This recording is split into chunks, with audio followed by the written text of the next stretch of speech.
students, welcome to the amazing platform of NCERT वाला। बच्चे, ma'am आ गई हैं वापस थर्ड लेक्चर लेके फॉर इलेक्ट्रोकेमिस्ट्री, राइट? यस, तो आई होप आप सभी को फर्स्ट दो लेक्चर्स जो हैं, जितनी भी चीजें हमने पढ़ी हैं वो सब आपको क्लियर है, क्योंकि उन्हीं का यूज होने वाला है इस पूरे चैप्टर में। वो ऐसा होता है ना कि कोई भी चीज का एक फाउंडेशन होता है एंड उसके बाद में आप पूरी बिल्डिंग बनाते हैं, तो बेटा इलेक्ट्रोकेमिस्ट्री के लिए वही है। पहले दो लेक्चर्स जो हैं वो आपके फाउंडेशन है एंड देन हम उसको आगे बिल्डिंग बनाने वाले हैं पूरी, राइट? यस, तो आई होप आप लोग सब क्रिस्टल क्लियर हैं कॉन्सेप्ट्स को लेके। आज बेटा हमने छोटे मोटे कॉन्सेप्ट्स करने हैं and then we have to practice a lot of questions, ठीक है? तो बहुत सारे क्वेश्चंस करेंगे हम। उससे पहले एक बात मैम बोल रहे हैं यार, बहुत सारे बच्चे बोल रहे हैं मैम वॉइस इशू है, आप सांस ले रहे हो ना तो प्रॉब्लम आ रही है। बेटा सांस लेना मैम नहीं बंद कर सकती हैं, अगर मैंने सांस लेना बंद कर दिया तो तुम लोगों की पढ़ाई नहीं करा पाऊंगी, ठीक है? थोड़ा सा बियर कर लो। आई विल ट्राई कि मतलब मैंने माइक की सेटिंग्स थोड़ी चेंज करवाई हैं ताकि वॉइस बिल्कुल क्लियर रहे। आई होप अभी क्लियर है आप लोगों को, ठीक है? तो चलो यार, आज का अमेजिंग सेशन हम स्टार्ट करते हैं। तो आज हम क्या पढ़ने वाले हैं मैम? तो चलिए देखते हैं बेटा हम क्या पढ़ने वाले हैं।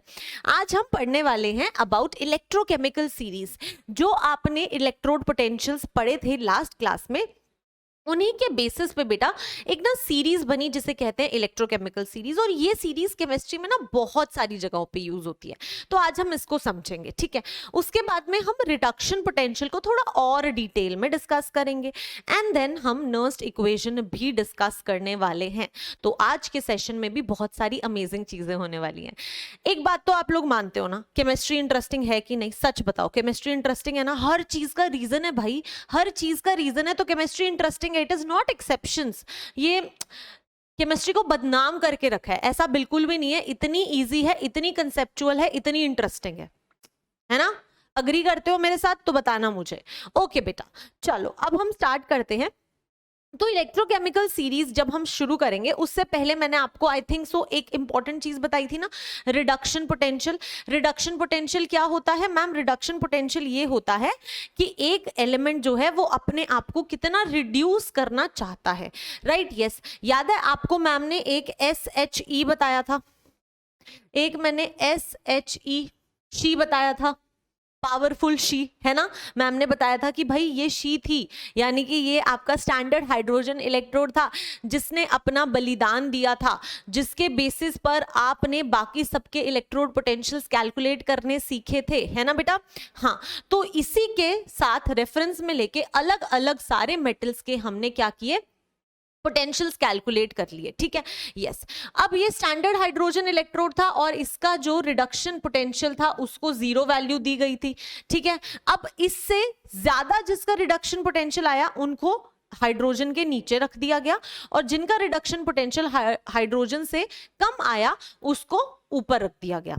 तो अब इलेक्ट्रोकेमिकल सीरीज देखोगे तो समझ आएगा। देखो, ये आपकी इलेक्ट्रोकेमिकल सीरीज है। इस इलेक्ट्रोकेमिकल सीरीज में जो महाराज हैं, जिन्होंने बिल्कुल दान दिया था, जो हमारी शी है, जो हमारी पावरफुल शी है, वो ये रही, राइट? यस, तो यानी कि बेटा यहां पर क्या हुआ, इस स्टैंडर्ड हाइड्रोजन इलेक्ट्रोड का रिडक्शन पोटेंशियल जो था वो मैम 0 था। इसने अपना बलिदान दिया और इसने बाकी सबकी हेल्प करी। तो अब क्या हुआ, साइंटिस्ट ने क्या किया, इससे ज्यादा रिडक्शन पोटेंशियल जिन जिन मेटल्स का था उनको नीचे रख दिया गया इससे। यानी कि अगर आप कॉपर के कंपैरिजन में हाइड्रोजन का पूछोगे तो कॉपर के कंपैरिजन में हाइड्रोजन का रिडक्शन पोटेंशियल ज्यादा है, ठीक है? यस, सिमिलरली अगर आप सिल्वर का पूछोगे तो हाइड्रोजन के कंपैरिजन में सिल्वर का रिडक्शन पोटेंशियल ज्यादा है। अगर मैं आपसे पूछ लूं कि पोटेशियम का हाइड्रोजन के कंपैरिजन में रिडक्शन पोटेंशियल क्या है? कम है। तो यानी कि मैम हमें एक चीज समझ आ गई कि जब हम टॉप टू बॉटम मूव कर रहे हैं तो रिडक्शन पोटेंशियल इंक्रीज हो रहा है ना? रिडक्शन पोटेंशियल इंक्रीज हो रहा है, ER0 जो है वो आपका इंक्रीज हो रहा है, ठीक है? चलो बहुत बढ़िया, यहां तक समझ आया। अब बेटा अगर किसी का रिडक्शन पोटेंशियल बढ़ रहा है, यानी कि कोई रिड्यूस होना चाहता है। रिडक्शन पोटेंशियल का क्या मतलब होता है? खुद रिड्यूस होना। मैं इसकी डेफिनेशन भी लिखवाऊंगी, कोई बात नहीं, अभी समझो। रिडक्शन पोटेंशियल का मतलब है रिड्यूस होने की टेंडेंसी। अगर मेरा रिडक्शन पोटेंशियल ज्यादा है तो मतलब मैं रिड्यूस होना चाहती हूं। अब बेटा अगर कोई रिड्यूस होना चाहता है, रिडक्शन होता क्या है? Gain of electrons. तो अगर कोई रिड्यूस होना चाहता है यानी कि वो इलेक्ट्रॉन्स एक्सेप्ट करना चाहता है। ये बात समझ आ रही है? हाँ मैम। तो जितना ज्यादा रिडक्शन पोटेंशियल उतना ज्यादा इलेक्ट्रॉन्स को एक्सेप्ट करना चाहते हैं। ठीक है, अब किसी से तो इलेक्ट्रॉन लेंगे ना, किसी से तो इलेक्ट्रॉन लेंगे, तो वो इलेक्ट्रॉन लेंगे किससे? वो इलेक्ट्रॉन लेंगे किससे? एक ऐसी स्पीशी से जो इलेक्ट्रॉन देना चाहती है। ये बात समझ आ रही है? एक ऐसी स्पीशी जो इलेक्ट्रॉन देना चाहती है। तो बेटा अब आपको इलेक्ट्रॉन्स की रिस्पेक्ट में इस चीज को समझना है। जो इलेक्ट्रॉन्स लेना चाहता है यानी कि मैम वो उतना ही ज्यादा रिड्यूस होना चाहता है और उसका रिडक्शन पोटेंशियल उतना ही ज्यादा होगा। जो इलेक्ट्रॉन देना चाहता है, जो इलेक्ट्रॉन देना चाहता है कि ले लो भाई नहीं चाहिए, यानी कि बेटा वो लॉस करना चाहता है। और लॉस ऑफ इलेक्ट्रॉन क्या होता है? ऑक्सीडेशन। तो जो इलेक्ट्रॉन देना चाहता है उसका ऑक्सीडेशन पोटेंशियल ज्यादा होगा। आई होप आपको ये बात क्लियर है कि जो जितना ज्यादा इलेक्ट्रॉन एक्सेप्ट करना चाहता है वो उतना ज्यादा रिड्यूस होना चाहता है, उतना ज्यादा उसका रिडक्शन पोटेंशियल होगा। जो इलेक्ट्रॉन देना चाहता है वो उतना ही ज्यादा ऑक्सीडाइज होना चाहता है और उतना ही ज्यादा उसका ऑक्सीडेशन पोटेंशियल होगा। और हमें पता है कि जो रिडक्शन पोटेंशियल होता है किसी भी एक मेटल का, वो नेगेटिव होता है ऑक्सीडेशन पोटेंशियल के। यानी कि मैम अगर कोई बहुत ज्यादा रिड्यूस होना चाहता है, अगर कोई बहुत ज्यादा इलेक्ट्रॉन एक्सेप्ट करना चाहता है, तो क्या वो इलेक्ट्रॉन देना भी उतना ही चाहेगा? नहीं। जो जितना ज्यादा इलेक्ट्रॉन एक्सेप्ट करना चाहता है वो उतना ही कम ऑक्सीडाइज हो पाएगा, वो उतना ही कम इलेक्ट्रॉन देना चाहेगा। तो यानी कि दोनों ऑपोजिट होते हैं। तो अगर टॉप टू बॉटम आपका रिडक्शन पोटेंशियल इंक्रीज हो रहा है तो आप क्या कह सकते हो कि मैम अगर हम नीचे से ऊपर जाएंगे, अगर हम नीचे से ऊपर जाएंगे तो ऑक्सीडेशन पोटेंशियल बढ़ेगा। यानी कि बेटा ऊपर मूव करने पे ऑक्सीडेशन पोटेंशियल इंक्रीजेस। ठीक है, ऑपोजिट होते हैं, बस इतनी सी बात समझनी है। अब देखो अगर रिडक्शन पोटेंशियल डिक्रीज हो रहा है, इंक्रीज हो रहा है, तो मैम यहां पे ऑक्सीडेशन पोटेंशियल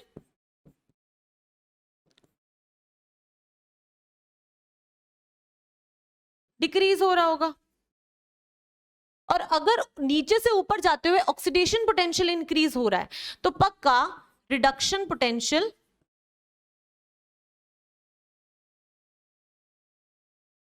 डिक्रीज हो रहा होगा, है ना? इतना समझ आया? इतना समझ आया? अब मैं ये दोनों डेफिनेशंस लिखवा दूं आपको। चलो मैम अब आपको ये दोनों डेफिनेशंस लिखवा देंगी। तो पहला है आपके पास में रिडक्शन पोटेंशियल, रिडक्शन पोटेंशियल। ठीक है, कोई इशू यहां तक? नहीं। चलो ये रहा आपका रिडक्शन पोटेंशियल। चलो भाई, अब रिडक्शन पोटेंशियल क्या होता है? रिडक्शन पोटेंशियल होगा कि कौन कितना ज्यादा रिड्यूस होना चाहता है। यानी कि आपको रिडक्शन पोटेंशियल बता रहा है टेंडेंसी टू रिड्यूस इटसेल्फ और टेंडेंसी टू एक्सेप्ट इलेक्ट्रॉन्स, है ना? समझ आ रहा है? मोर टेढ़ा हो गया ना ये बिल्कुल ही, कोई बात नहीं। अब देखो, more the tendency to accept electron, more the reduction potential. ठीक है, जितना ज्यादा इलेक्ट्रॉन को एक्सेप्ट करने की टेंडेंसी उतना ज्यादा क्या होगा बेटा? रिडक्शन पोटेंशियल होगा। ठीक है, अगर रिडक्शन पोटेंशियल समझ आया तो आपको ऑक्सीडेशन पोटेंशियल समझने में भी कोई दिक्कत नहीं है। एग्जाम्पल लिख लो पहले, यहां पे एग्जाम्पल लिखवा देती हूं। एग्जाम्पल अगर A प्लस एक इलेक्ट्रॉन गेन करके A बना रहा है तो यानी कि बेटा ये इतना ही ज्यादा रिड्यूस होना चाह रहा है, इसका रिडक्शन पोटेंशियल बहुत ज्यादा है, ठीक है। अब ऑक्सीडेशन पोटेंशियल, अगर रिडक्शन पोटेंशियल समझ आया तो बेटा ऑक्सीडेशन पोटेंशियल की डेफिनेशन खुद से लिखने की कोशिश करना, ऑक्सीडेशन पोटेंशियल, ठीक है। ये डेफिनेशन खुद से लिखने की पहले कोशिश करो, फिर मैम तो लिखवाएंगी ही। अब देखो ऑक्सीडेशन पोटेंशियल क्या होगा, ऑक्सीडेशन का मतलब होता है लॉस ऑफ इलेक्ट्रॉन, यानी कि टेंडेंसी टू लूज इलेक्ट्रॉन, ठीक है। तो ये हो जाएगा टेंडेंसी टू ऑक्सीडाइज इटसेल्फ, या तो ऑक्सीडाइज इटसेल्फ से समझ जाओ या फिर टेंडेंसी टू लूज इलेक्ट्रॉन्स और the tendency to lose electrons, ठीक है। आगे देखो, मोर द टेंडेंसी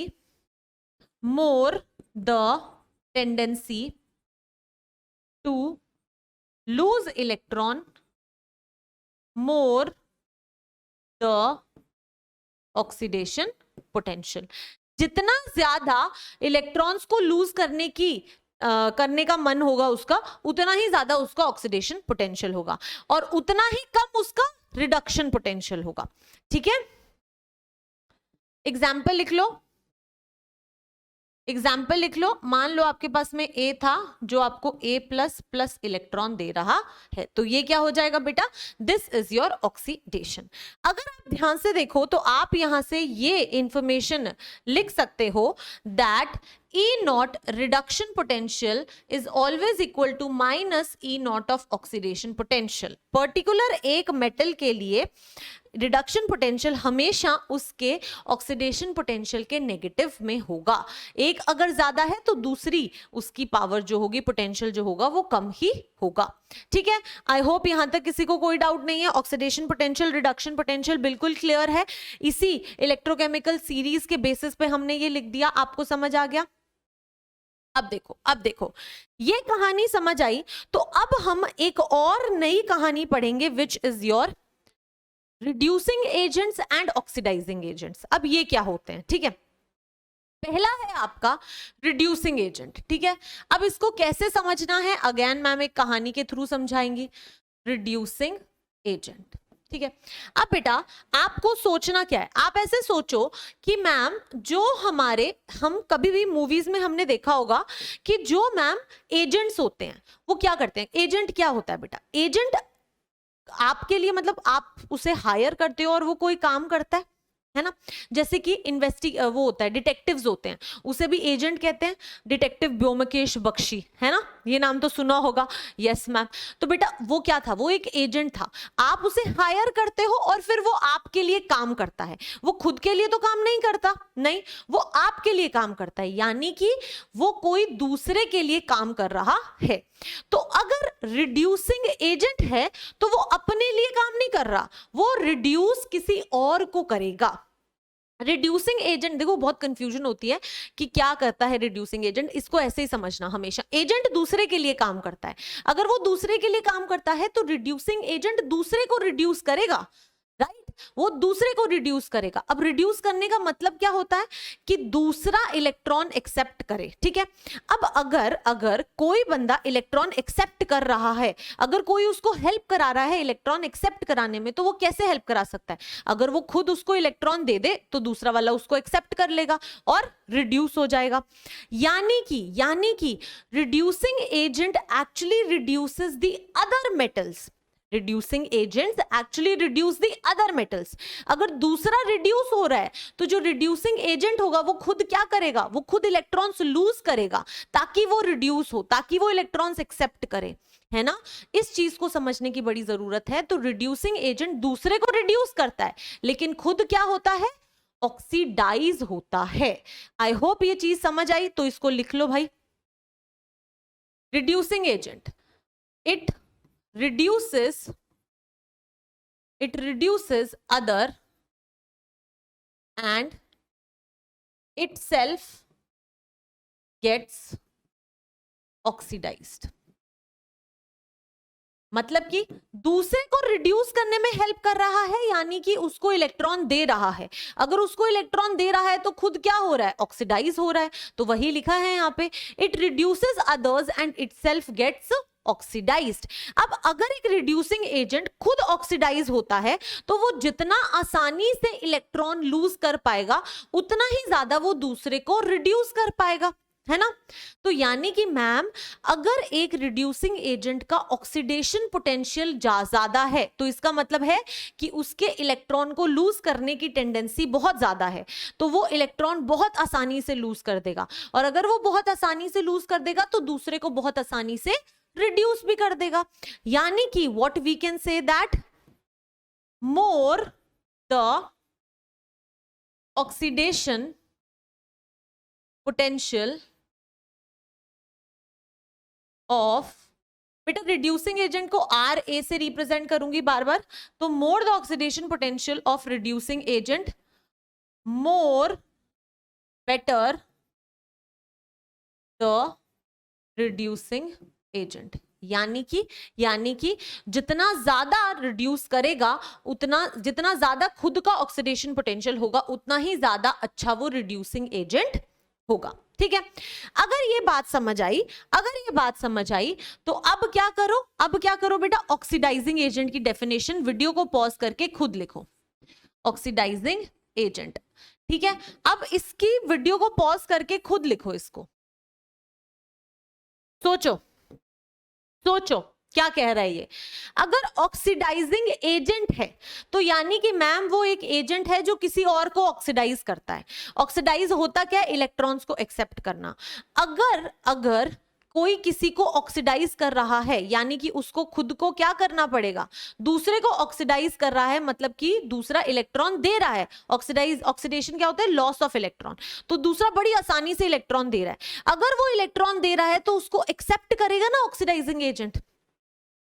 किसी को ऑक्सीडाइज करने में हेल्प कैसे किया जा सकता है, जैसे जैसे वो इलेक्ट्रॉन दे उसको एक्सेप्ट कर लो, और एक्सेप्ट करना इलेक्ट्रॉन का मतलब होता है रिड्यूस होना। तो यानी कि ऑक्सीडाइजिंग एजेंट के लिए हम कह सकते हैं दैट इट ऑक्सीडाइजेस अदर्स। आप तो बस ऐसे याद कर लो कि एजेंट दूसरे के लिए काम करता है, तो ये क्या करेगा, ये दूसरों को ऑक्सीडाइज करेगा और खुद क्या होगा, रिड्यूस होगा, एंड itself gets reduced। अब दूसरे को ऑक्सीडाइज करेगा और खुद रिड्यूस होगा, तो इसका मतलब है that ma'am more the oxidation potential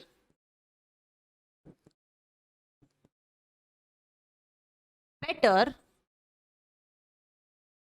the oxidising agent. O A लिख दूं, OA लिख देते हैं, इसको OA से रिप्रेजेंट किया जाता है। ठीक है, कोई इशू नहीं है, समझ आ गया। एजेंट दूसरे के लिए काम करता है, अगर रिड्यूसिंग एजेंट है तो दूसरे को रिड्यूस करेगा, खुद क्या होगा, ऑक्सीडाइज होगा। अब अगर खुद ऑक्सीडाइज होना चाहता है और तो जितना ज्यादा खुद का ऑक्सीडेशन पोटेंशियल होगा उतना ज्यादा दूसरे को रिड्यूस कर पाएगा। बिल्कुल ऐसे कॉन्सेप्ट को समझोगे तो कभी भूलोगे नहीं, अगर रटोगे तो भूल जाओगे। ये जो ट्रिक्स लगा के तुम याद करते हो ना, भूल जाते हो, मैं बता रही हूँ। तो कॉन्सेप्ट यहां से क्लियर होना चाहिए, एकदम क्रिस्टल क्लियर। कभी रटने के लिए नहीं बोलूंगी, एकदम पहली क्लास में मैम ने आपको ये प्रॉमिस किया था। ठीक है, अगर ये समझ आया, इतना समझ आया, तो अब क्या करना है भाई, अब बेटा सेम ऐसी डेफिनेशन एक और करनी है। डेफिनेशन बाद में करना, पहले यहां पर आ जाओ। अब मेरे को एक बात बताओ, अब मेरे को एक बात बताना।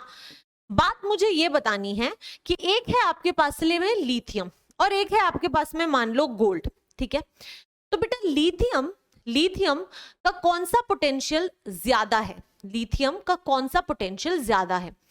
आप कहोगे मैम जब हम नीचे से ऊपर जाते हैं तो ऑक्सीडेशन पोटेंशियल बढ़ता है, तो यानी कि मैम इसका ऑक्सीडेशन पोटेंशियल ज्यादा है ना।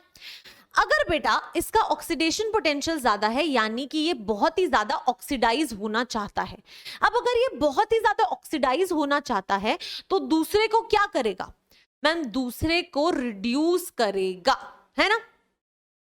समझ आ रहा है।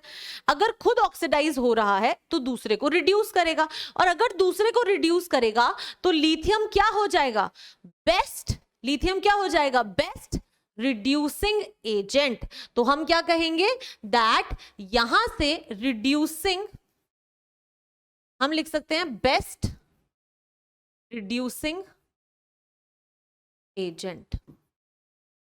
समझ आ रहा है, समझ आ रहा है, समझ आ रहा है, समझ आ रहा है, समझ आ रहा है। तो बस ये देखो कि क्या है, उसका ऑक्सीडेशन पोटेंशियल सबसे ज्यादा था, खुद ऑक्सीडाइज होगा, खुद ऑक्सीडाइज होगा तो दूसरे को रिड्यूस करेगा, दूसरे को रिड्यूस करेगा तो सबसे अच्छा रिड्यूसिंग एजेंट होगा। जैसे जैसे नीचे जाएंगे वैसे वैसे रिड्यूसिंग एजेंट की कैपेबिलिटीज कम होती रहेंगी और क्या मिलता रहेगा बेटर, ऑक्सीडाइजिंग एजेंट ज्यादा बेटर मिलता रहेगा। अगर सबसे नीचे की बात करूं गोल्ड की, अगर एयू की बात करूं तो यहां पर हम कह सकते हैं मैम ऑक्सीडाइजिंग एजेंट अच्छा होगा, है ना। हाँ, अगर इतना समझ आया तो अब मैं एक वर्ड और यूज लिख रही हूं, उसको आपको समझना है, विच इज रिड्यूसिंग पावर। ये नाम भी सुनने को मिलता है आपको, विच इज रिड्यूसिंग पावर। ठीक है, तो अब रिड्यूसिंग पावर क्या होता है, बिल्कुल जैसे आपने रिड्यूसिंग एजेंट समझा सेम वही चीज होती है रिड्यूसिंग पावर की।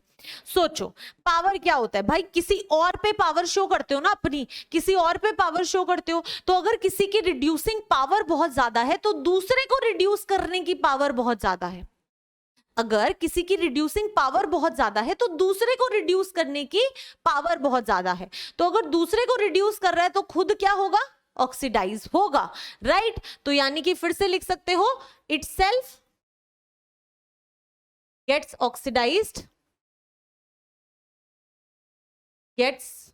Oxidised, and reduces others. और अगर दूसरे को रिड्यूस कर रहा है यानी कि मोर द ऑक्सीडेशन पोटेंशियल, अब खुद ऑक्सीडाइज हो रहा है तो जितना ज्यादा ऑक्सीडेशन पोटेंशियल होगा better, more the reducing power.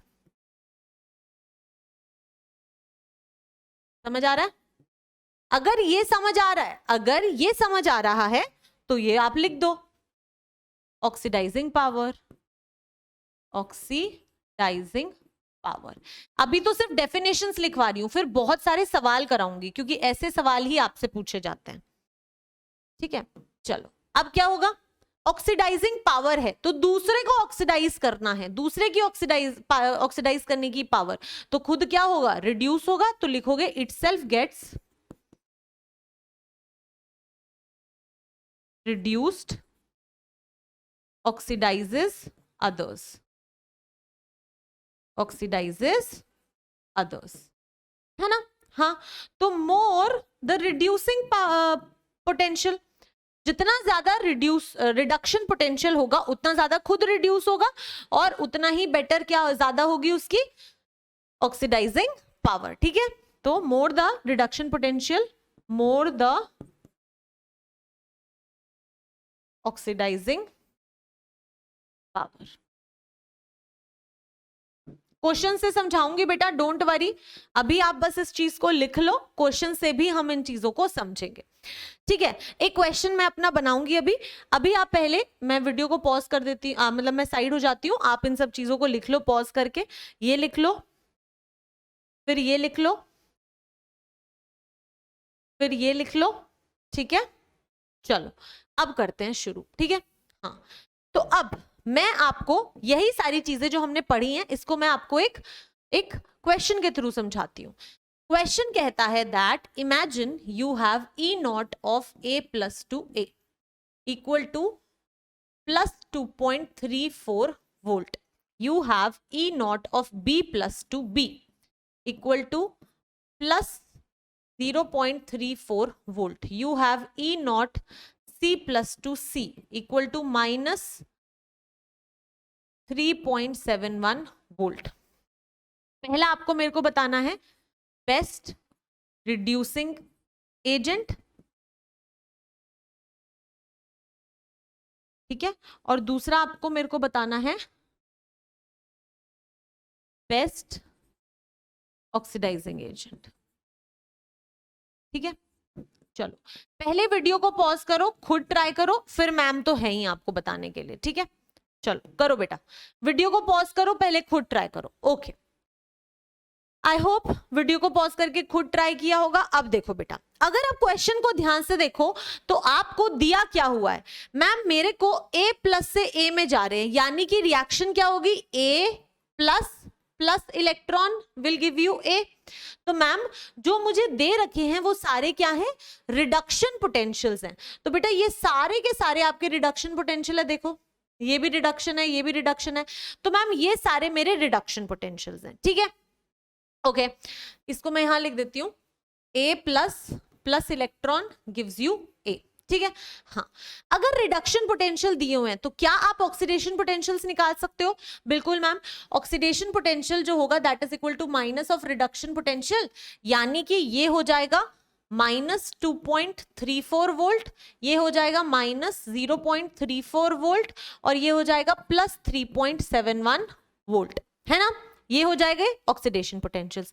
बेटा आपने ऑक्सीडेशन पोटेंशियल निकाला है, यानी कि ये भी तो चेंज हो गया, ये क्या हो गया होगा, this would have been E nought of A two A plus, यानी कि रिएक्शन क्या होगी A से आप जा रहे हो A प्लस प्लस इलेक्ट्रॉन में। ये ध्यान रखना, आपको रिएक्शंस का आइडिया होना चाहिए कि जब आप E नॉट वैल्यू को चेंज कर रहे हो तो एक्चुअली आप रिएक्शन को भी चेंज कर रहे हो। यहां तक कोई डाउट नहीं है। चलो अब क्वेश्चन पे पढ़ते हैं। क्वेश्चन क्या कहता है, क्वेश्चन कहता best reducing agent, best reducing agent, इसको नीचे कर लेते हैं, प्रॉब्लम आती है आपको। रिड्यूसिंग एजेंट अगर बेस्ट है तो इसका मतलब है कि वो एक एजेंट है। रिड्यूसिंग एजेंट है मतलब कि दूसरे को रिड्यूस करेगा, अगर दूसरे को रिड्यूस करेगा तो खुद क्या होगा, ऑक्सीडाइज होगा, और अगर खुद ऑक्सीडाइज होगा तो उसका ज्यादा क्या होना चाहिए, ऑक्सीडेशन पोटेंशियल होना चाहिए। तो बेस्ट रिड्यूसिंग एजेंट के लिए आप कह सकते हो मोर the oxidation potential, more better the reducing agent, है ना। ऐसे कह सकते हैं जितना ज्यादा ऑक्सीडेशन पोटेंशियल उतना अच्छा रिड्यूसिंग एजेंट। तो आपको ऑक्सीडेशन पोटेंशियल्स देखने हैं, देख लो कौन से केस में सबसे ज्यादा ऑक्सीडेशन पोटेंशियल आ रहा है। कौन से केस में सबसे ज्यादा ऑक्सीडेशन पोटेंशियल आ रहा है भाई, ये माइनस में है, ये माइनस में है, ये प्लस में है, तो ये सबसे बड़ी वैल्यू है। तो यानी कि मैम ये जो है हमारा ऑक्सीडेशन पोटेंशियल मैक्सिमम है। अब बेटा इसके लिए रिएक्शन क्या होगी, ये जो रिडक्शन वाली थी इसको उल्टा करना पड़ेगा, यानी कि मैम C से आपको मिल रहा होगा C प्लस प्लस इलेक्ट्रॉन। तो बेटा जो आपका बेस्ट रिड्यूसिंग एजेंट होगा वो कौन सा होगा, C होगा, क्योंकि C ही तो ऑक्सीडाइज हो रहा है ना। यस, तो आप क्या कहोगे, the best reducing agent is C, C is your best reducing agent. यहां तक क्लियर है। अगर ये वाला पार्ट समझ आया तो चलो अब ऑक्सीडाइजिंग एजेंट वाला खुद ट्राई करो, क्या होगा ऑक्सीडाइजिंग एजेंट के लिए। अगर ऑक्सीडाइजिंग एजेंट है तो मतलब कि मैम दूसरे को ऑक्सीडाइज करेगा, खुद क्या होगा, रिड्यूस होगा। खुद रिड्यूस होगा यानी कि मैम ज्यादा चाहिए रिडक्शन पोटेंशियल, जितना ज्यादा रिडक्शन पोटेंशियल उतना बेटर मेरा ऑक्सीडाइजिंग एजेंट होगा। तो अब आपको रिडक्शन पोटेंशियल्स को देखना है। ये रहे reduction potential, maximum value reduction potential की कहां है, मैम यहां पर है। और इस रिडक्शन पोटेंशियल के लिए रिएक्शन क्या है, ये वाली A प्लस से इलेक्ट्रॉन एक्सेप्ट करके A बना रहा है, यानी कि यहां पे जो आपका बेस्ट ऑक्सीडाइजिंग एजेंट है वो क्या है, A प्लस है। यहां पे आपका A plus best oxidising agent है। तो आप कहोगे A plus is best oxidising agent. इस तरह से आपको सवाल करने हैं, कोई भी पूछ ले, चाहे पावर पूछ ले, चाहे एजेंट पूछ ले, बस देख लो कि वो पूछ क्या रहा है, उसके हिसाब से लिखो, रिएक्शन को भी लिखो और फिर अपने एजेंट को निकालो। बहुत सारे क्वेश्चंस करेंगे, डोंट वरी, सब चीजें क्लियर हो जाएंगी, ठीक है। अब लिख लो इसको, लिख लो इसको अगर लिखना है तो, ठीक है, पॉज करके लिख लिया होगा। अब देखो, अगर आप फिर से अपनी इलेक्ट्रोकेमिकल सीरीज पे आओगे तो इस इलेक्ट्रोकेमिकल सीरीज में बेटा मैं आपको क्या बताना चाहती हूं, मैम जब आप टॉप टू बॉटम मूव कर रहे हो, जब आप टॉप टू बॉटम मूव कर रहे हो तो रिडक्शन पोटेंशियल इंक्रीज हो रहा है। बेटा अगर टॉप टू बॉटम मूव करते हैं तो रिडक्शन पोटेंशियल इंक्रीज होता है, यानी कि मैम खुद को रिड्यूस करने का पोटेंशियल बढ़ रहा है तो दूसरे को ऑक्सीडाइज करने का पोटेंशियल बढ़ रहा होगा, यानी कि हम क्या कह सकते हैं, top to bottom oxidising power बढ़ती है। आप क्या कह सकते हो, ऑक्सीडाइजिंग पावर इंक्रीजेस। बेटा बहुत इंपॉर्टेंट है ये पावर वाला वर्ड समझना।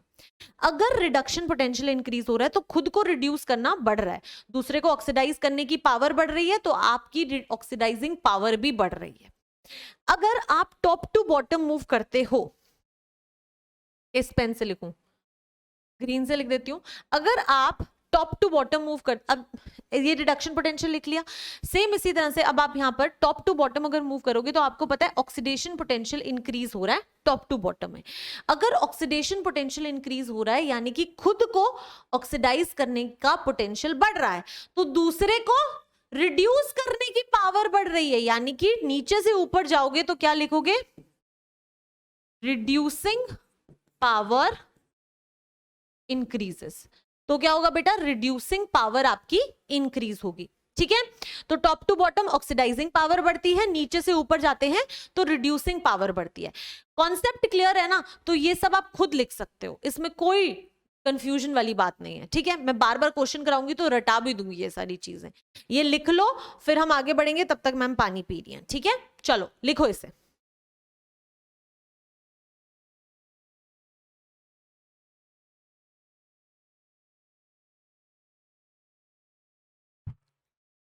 ठीक है, ओके, आई थिंक सारों को कॉन्सेप्ट क्लियर है भाई। अब आगे बढ़े, चलो कुछ सवाल करते हैं, कुछ सवाल करते हैं। अच्छा, जो चीजें मैंने बोली हैं वो चीजें यहाँ पे लिखी हुई हैं इलेक्ट्रोकेमिकल सीरीज के लिए, वो सब भी आप लिख लेना। देखो क्या लिखा हुआ है, elements lying above hydrogen have negative reduction potential. जो एलिमेंट्स ऊपर होते हैं उनका नेगेटिव रिडक्शन पोटेंशियल होता है, जीरो से कम होगा, जीरो से कम होगा तो मतलब कि नेगेटिव ही होगा। ठीक है, hydrogen has zero reduction potential, hydrogen का रिडक्शन पोटेंशियल जीरो होता है। Elements lying below hydrogen have positive reduction potential. ठीक है, यहां तक किसी को कोई डाउट नहीं है। अब ये वाली लाइन आपको समझनी है, elements which above in electrochemical series can displace the metal from its salt solution. अब देखो इसका क्या मतलब है, ये मैं आपको यहीं पर समझा रही हूं। ठीक है, अब देखना, अब देखना बेटा, इस इलेक्ट्रोकेमिकल सीरीज में, इस इलेक्ट्रोकेमिकल सीरीज में एक चीज जो आप नोटिस करेंगे वो क्या है कि मैम लिथियम ना, लिथियम का ऑक्सीडेशन पोटेंशियल मैक्सिमम है। अगर लिथियम का ऑक्सीडेशन पोटेंशियल मैक्सिमम है यानी कि लिथियम ऑक्सीडाइज बहुत ज्यादा होना चाहता है। ऑक्सीडाइज होना चाहता है मतलब वो इलेक्ट्रॉन लूज करना बहुत ज्यादा चाहता है, यानी कि लिथियम कौन सी रिएक्शन शो करना चाहता है, लिथियम प्लस प्लस इलेक्ट्रॉन। तो आप एक चीज कह सकते हो कि मैम लिथियम को ना बड़ा मन करता है कि फटाफट लिथियम प्लस में चला जाए। अगर लिथियम का ऑक्सीडेशन पोटेंशियल ज्यादा है तो वो ऑक्सीडाइज होना चाहता है। अगर वो ऑक्सीडाइज होना चाहता है यानी कि वो इलेक्ट्रॉन्स को लूज बहुत जल्दी करना चाहता है और लिथियम प्लस में फटाफट कन्वर्ट हो जाना चाहता है। पहली बात, अगर आप यहां पर कोई एक एलिमेंट ले लो, मान लो आपने कॉपर लिया, तो कॉपर जो है बेटा वो 2 इलेक्ट्रॉन गेन करके कॉपर में कन्वर्ट होना बहुत ज्यादा चाहता है। क्यों? क्योंकि कॉपर का रिडक्शन पोटेंशियल ज्यादा है, यानी कि कॉपर जो है वो कॉपर 2+ में नहीं जाना चाहता, कॉपर 2+ इलेक्ट्रॉन एक्सेप्ट करके कॉपर बनना चाहता है। आपको बस ये चीज समझनी है कि जो एलिमेंट्स आपके ऊपर होते हैं इलेक्ट्रोकेमिकल सीरीज में वो आयन वाली फॉर्म में ज्यादा जाना चाहते हैं और उससे नीचे वाले एलिमेंट के कंपैरिजन में। यानी कि अगर मैं आपसे एक क्वेश्चन पूछ लूं, अगर मैं आपसे एक क्वेश्चन पूछ लूं कि A+, जैसे कि मैं क्वेश्चन बनाती हूं that the oxidation potential of A is +2.94 volt, the oxidation potential of B is +0.24 volt. ठीक है, ठीक है, इतना समझ आया? यस। तो अब देखो इसको समझो, अगर किसी का ऑक्सीडेशन पोटेंशियल +2.94 है, ऑक्सीडेशन पोटेंशियल का मतलब होता है इलेक्ट्रॉन को लूज करना, यानी कि A जो है वो A++ इलेक्ट्रॉन में कितना जाना चाहता है, 2.94 वोल्ट जाना चाहता है। मैं ये कह सकती हूँ कि उसका पोटेंशियल इतना ज्यादा है। वहीं पर अगर मैं B की बात करूं तो B जो है वो B++ इलेक्ट्रॉन में कितना जाना चाहता है, सिर्फ 0.24 वोल्ट जाना चाहता है। ठीक है। तो अगर आपके पास में कोई एक ऐसा सोल्यूशन हो जैसे कि A प्लस बी प्लस, तो बेटा यहां क्या होगा, इस तरीके का अगर आपके पास में सोल्यूशन होगा तो देखो ए जो है वो ज्यादा जाना चाहता है अपने आयन की फॉर्म में, जबकि बी जो है वो क्या करना चाहता है, बी प्लस की फॉर्म में नहीं रहना चाहता ए के कंपैरिजन में। तो होगा क्या कि ए जो है वो तो ए प्लस में चला जाएगा, यानी कि ए ने क्या किया, अपना एक इलेक्ट्रॉन लूज कर दिया, क्योंकि ए तो प्लस में जाना चाहता है तो वो अपना इलेक्ट्रॉन लूज कर देगा, और यही इलेक्ट्रॉन जो है वो ये बी प्लस ले लेगा और बी बना देगा, तो यानी कि बी बना देगा। तो आप एक चीज कह सकते हो कि अगर किसी भी एलिमेंट का एक्वस सोल्यूशन है, एक्वस सोल्यूशन में वो आयंस में होते हैं, अगर किसी भी चीज का एक्वस सोल्यूशन है तो उस एक्वस सोल्यूशन में उससे ऊपर वाला एलिमेंट जो है वो उसको डिस्प्लेस कर सकता है, वो उसको डिस्प्लेस कर सकता है। अब मैं आपको समझाती हूं अनदर एग्जांपल जो रियल इलेक्ट्रोकेमिकल सीरीज को लेके आएगा। आपके पास में मैग्नीशियम प्लस CuSO4 सोल्यूशन है, तो अब मुझे ये बताओ कि यहां पर रिएक्शन होगी या नहीं होगी। ठीक है, तो अब आप क्या देखोगे कि मैम मैग्नीशियम जो है यहां पे मैग्नीशियम की फॉर्म में, और जो कॉपर है वो एक्चुअली +2 की फॉर्म में है।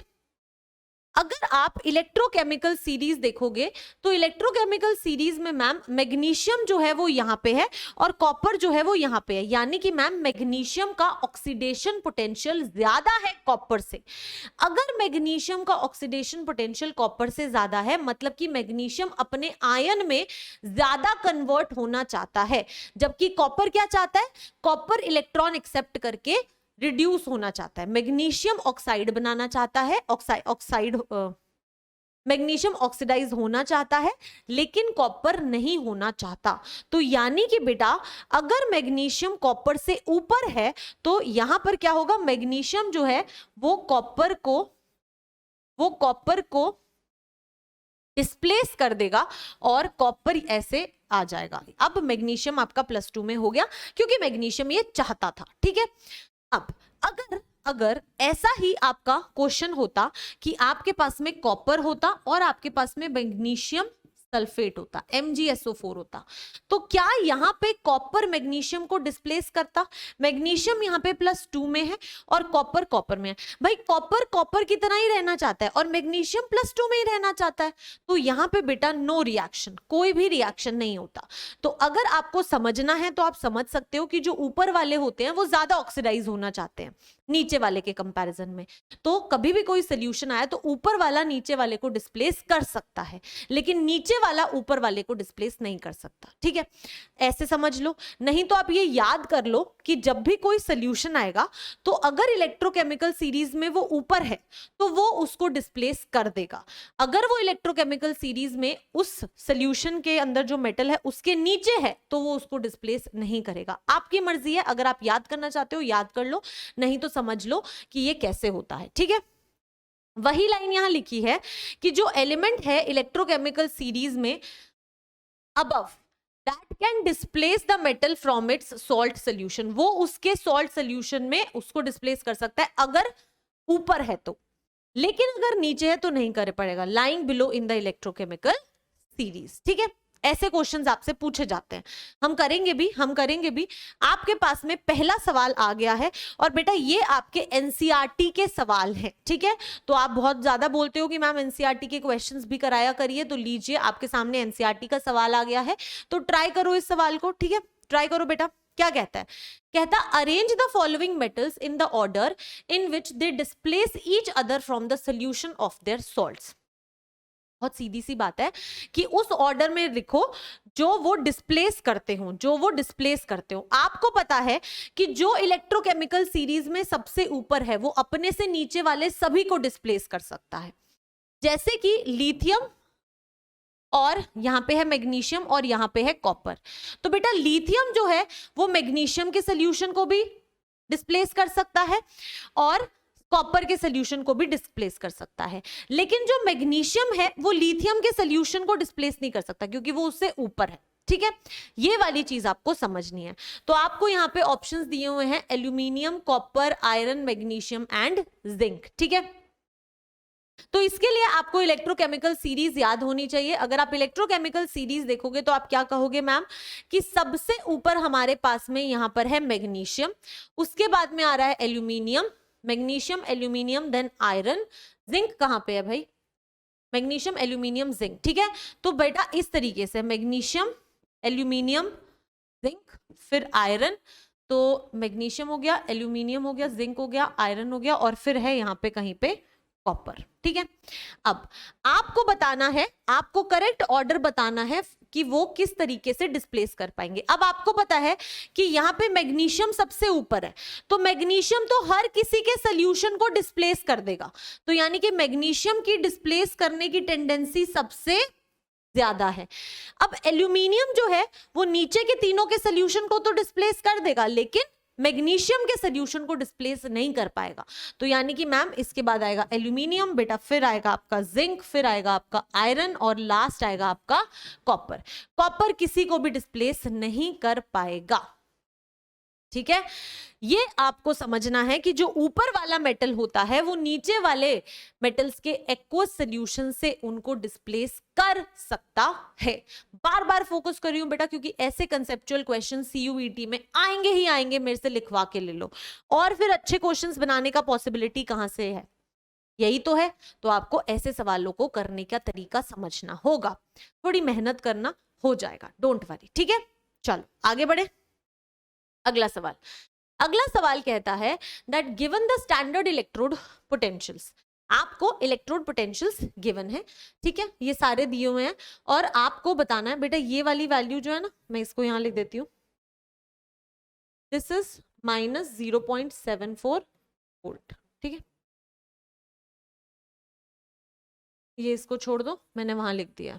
चलो करो इस सवाल को, वीडियो को पॉज करो और खुद क्वेश्चन करो, ध्यान से देखना रिड्यूसिंग पावर लिखा हुआ है, ध्यान से देखना रिड्यूसिंग पावर लिखा हुआ है। सबसे पहले तो ये समझो कि रिड्यूसिंग पावर होता क्या है, कमेंट सेक्शन में आंसर देने हैं जैसे हमेशा आंसर देते हो, ठीक है। फिर मैम का अप्रोच देखना है। अब देखो, arrange the metals in their increasing order of reducing power. अगर मैम रिड्यूसिंग पावर है तो इसका मतलब है कि दूसरे को रिड्यूस करने की पावर, दूसरे को कितना रिड्यूस कर पाएंगे, जितना खुद को ऑक्सीडाइज कर पाएंगे, यानी कि ma'am more the oxidation potential more will be the reducing power. तो आपको बेसिकली क्या देखना है कि किसका ऑक्सीडेशन पोटेंशियल सबसे ज्यादा है, ठीक है। चलो अब देखते हैं, अगर आप यहां पर ध्यान से देखो बेटा तो आपको E नॉट, आपको दिया क्या हुआ है क्वेश्चन में, आपको E नॉट K प्लस से K दिया हुआ है। तो अगर आप इसकी, ये है -2.93, एक करके दिखा रही हूं, बाकी के सारे आप खुद कर सकते हो। देखो अगर आप यहां पर इसका ये देखोगे तो आप क्या कहोगे मैम, इसका मतलब है that K plus electron gives you K। इसका E नॉट वैल्यू मुझे 2.93 गिवन है, लेकिन मुझे चाहिए क्या, ऑक्सीडेशन पोटेंशियल, और ये क्या है मैम, ये तो रिडक्शन पोटेंशियल दिया हुआ है, ये तो रिडक्शन पोटेंशियल दिया हुआ है, यानी कि मुझे इसको उल्टा करना पड़ेगा। अगर आप इसको उल्टा करोगे तो ये हो जाएगा K gives you K plus electron, तो बेटा ये हो जाएगा आपका ऑक्सीडेशन पोटेंशियल और इसकी वैल्यू क्या हो जाएगी, minus of this value, this is 2.93, तो ये टोटल आ जाएगी +2.93 वोल्ट। समझ आ रहा है, समझ आ रहा है बेटा। बस सेम इसी तरह से अगर आप देखोगे तो ये भी आपको रिडक्शन पोटेंशियल दिया हुआ है, तो ऑक्सीडेशन पोटेंशियल क्या हो जाएगा इसका, -0.80 वोल्ट, माइनस हो जाएगा। बस सेम ऐसे बार बार सारे नहीं करके दिखा रही, सिर्फ एक करके दिखा दिया, बाकियों का नेगेटिव लगाती हूँ। देखो अगेन बेटा रिडक्शन हो रहा है तो इसका ऑक्सीडेशन पोटेंशियल कितना हो जाएगा, -0.79 वोल्ट, ठीक है। अगला देखो यहां पर भी रिडक्शन दिखा रखा है तो इसका ऑक्सीडेशन पोटेंशियल कितना हो जाएगा, +2.37 वोल्ट। अगेन यहां पे भी रिडक्शन दिखा रखा है तो यानी कि मैम इसका ऑक्सीडेशन पोटेंशियल हो जाएगा +0.74 वोल्ट, ठीक है। तो आप इसको अपने पास लिख लो, लिखने की जरूरत है क्या, बस मैम आपको रिड्यूसिंग पावर का करेक्ट ऑर्डर देना है। हमें पता है जितना ज्यादा ऑक्सीडेशन पोटेंशियल उतनी ज्यादा रिड्यूसिंग पावर होगी, तो आंसर निकाल दो। सबसे ज्यादा ऑक्सीडेशन पोटेंशियल कौन सा है, ये है 2.93, वो है माइनस में, ये भी माइनस में, वो प्लस में, और ये है 2.37। 2.93 सबसे ज्यादा बड़ी वैल्यू है, यस मैम। तो बेटा ऑक्सीडेशन पोटेंशियल किसका होगा? के का होगा, राइट, यस। तो आप कहोगे मैम पोटेशियम का ऑक्सीडेशन पोटेंशियल सबसे ज्यादा है। उसके बाद में बेटा, उसके बाद में देखो 2.93 से छोटी वैल्यू कौन सी है? मैग्नीशियम की है, तो मैम उसके बाद आएगा मैग्नीशियम। उसके बाद बेटा 2.93 के बाद में प्लस में कौन सी वैल्यू आ रही है? और वो वाली, यानी कि मैम क्रोमियम वाली, तो उसके बाद आ जाएगा क्रोमियम। उसके बाद देखो क्रोमियम से छोटी वैल्यू कौन सी आ रही है? अब दो नेगेटिव में है, एक ये भी नेगेटिव, सॉरी कौन सी रह गई? ये भी नेगेटिव है और ये भी नेगेटिव है, तो इन दोनों में से कम नेगेटिव कौन सी है? 0.79। तो 0.79 0.8 से बड़ी वैल्यू है, तो यानी कि मैम ये होगा आपका ऑक्सीडेशन पोटेंशियल ज्यादा, तो यहां पे आ जाएगा मरकरी, और लास्ट आ जाएगा आपका Ag। तो ये होगा आपका correct order of reducing power. This is the correct order for reducing power. तो इस तरीके से आपको सवाल करने हैं, देख रहे हो कितना कितना कंसेप्चुअल है। अगर क्लियर है तो बिल्कुल सही आंसर आएगा, अगर थोड़ी भी कंफ्यूजन है तो बट्टा गोल है भाई, है ना? ठीक है, चलो और करेंगे सवाल, तो आपको और चीजें समझ आएंगी। देखो क्या कहता है क्वेश्चन, ध्यान से पढ़ो, वीडियो को पॉज करो और ट्राई करो भाई क्वेश्चन को। क्वेश्चन कहता है that depict the galvanic cell in which the reaction this takes place, further show. ठीक है, तो पहले तो आपको सेल रिप्रेजेंटेशन देनी है। पहला जो सबसे इंपॉर्टेंट चीज है that is your cell representation. तो सेल रिप्रेजेंटेशन देने के लिए आपको लास्ट लेक्चर की चीजों को याद करना है। मैम हमें पता है कि सबसे पहले इधर आएगा सॉल्ट ब्रिज, यहां पे आएगा सॉल्ट ब्रिज, उसके बाद में यहां पे एनोड की रिएक्शंस आएंगी और यहां पे कैथोड आएगा। ठीक है, अब देखो ऑक्सीडेशन कहां हो रहा है भाई? मैम अगर मैं यहां पर ध्यान से देखूं तो मैं कह सकता हूं दैट जिंक से जिंक 2+ जा रहा है, यानी कि यहां हो रहा है ऑक्सीडेशन।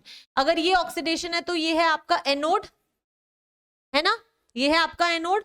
और मैम Ag+ से Ag जा रहे हैं तो यहां हो रहा है रिडक्शन, और अगर ये रिडक्शन हो रहा है तो ये क्या है बेटा? आपका cathode. What is this? This is your cathode. ठीक है, क्लियर है? यहां तक किसी को कोई डाउट नहीं है? चलो बहुत बढ़िया। अब करते हैं सवाल को, ध्यान से देखो बेटा। अब अगर आप यहां पर एनोड की बात करोगे तो एनोड पे क्या क्या स्पीशीज है? मैम आयन ये है और सॉलिड ये है, तो बेटा आयन आएगा जिंक 2+ एक्वस, और उसके बाद में आ जाएगा जिंक सॉलिड। अब कैथोड वाली साइड चलो, आयन है Ag+ एक्वस और कॉपर Ag सॉलिड और Ag सॉलिड, तो ये हो जाएगी आपकी सेल रिप्रेजेंटेशन। पहला पार्ट तो हो गया, पहला पार्ट तो हो गया। अब हम सेकंड, अभी हम यहां पर आते हैं, इस पे देखो, which of the electrode is negatively charge, इनमें से कौन सा इलेक्ट्रोड नेगेटिवली चार्ज होगा? आपको पता है कि नेगेटिवली चार्ज इलेक्ट्रोड वो होता है जहां पर इलेक्ट्रॉन लूज होते हैं।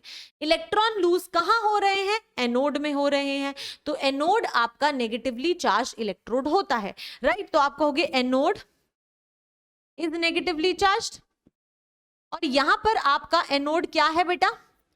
ये वाला पार्ट है, और इलेक्ट्रोड जिंक सॉलिड का होता है, तो जिंक सॉलिड जो है वो आपका नेगेटिवली चार्ज्ड होगा। देख रहे हो कितने सारे इंपॉर्टेंट चीजें आपसे पूछ ली गई हैं एक साथ।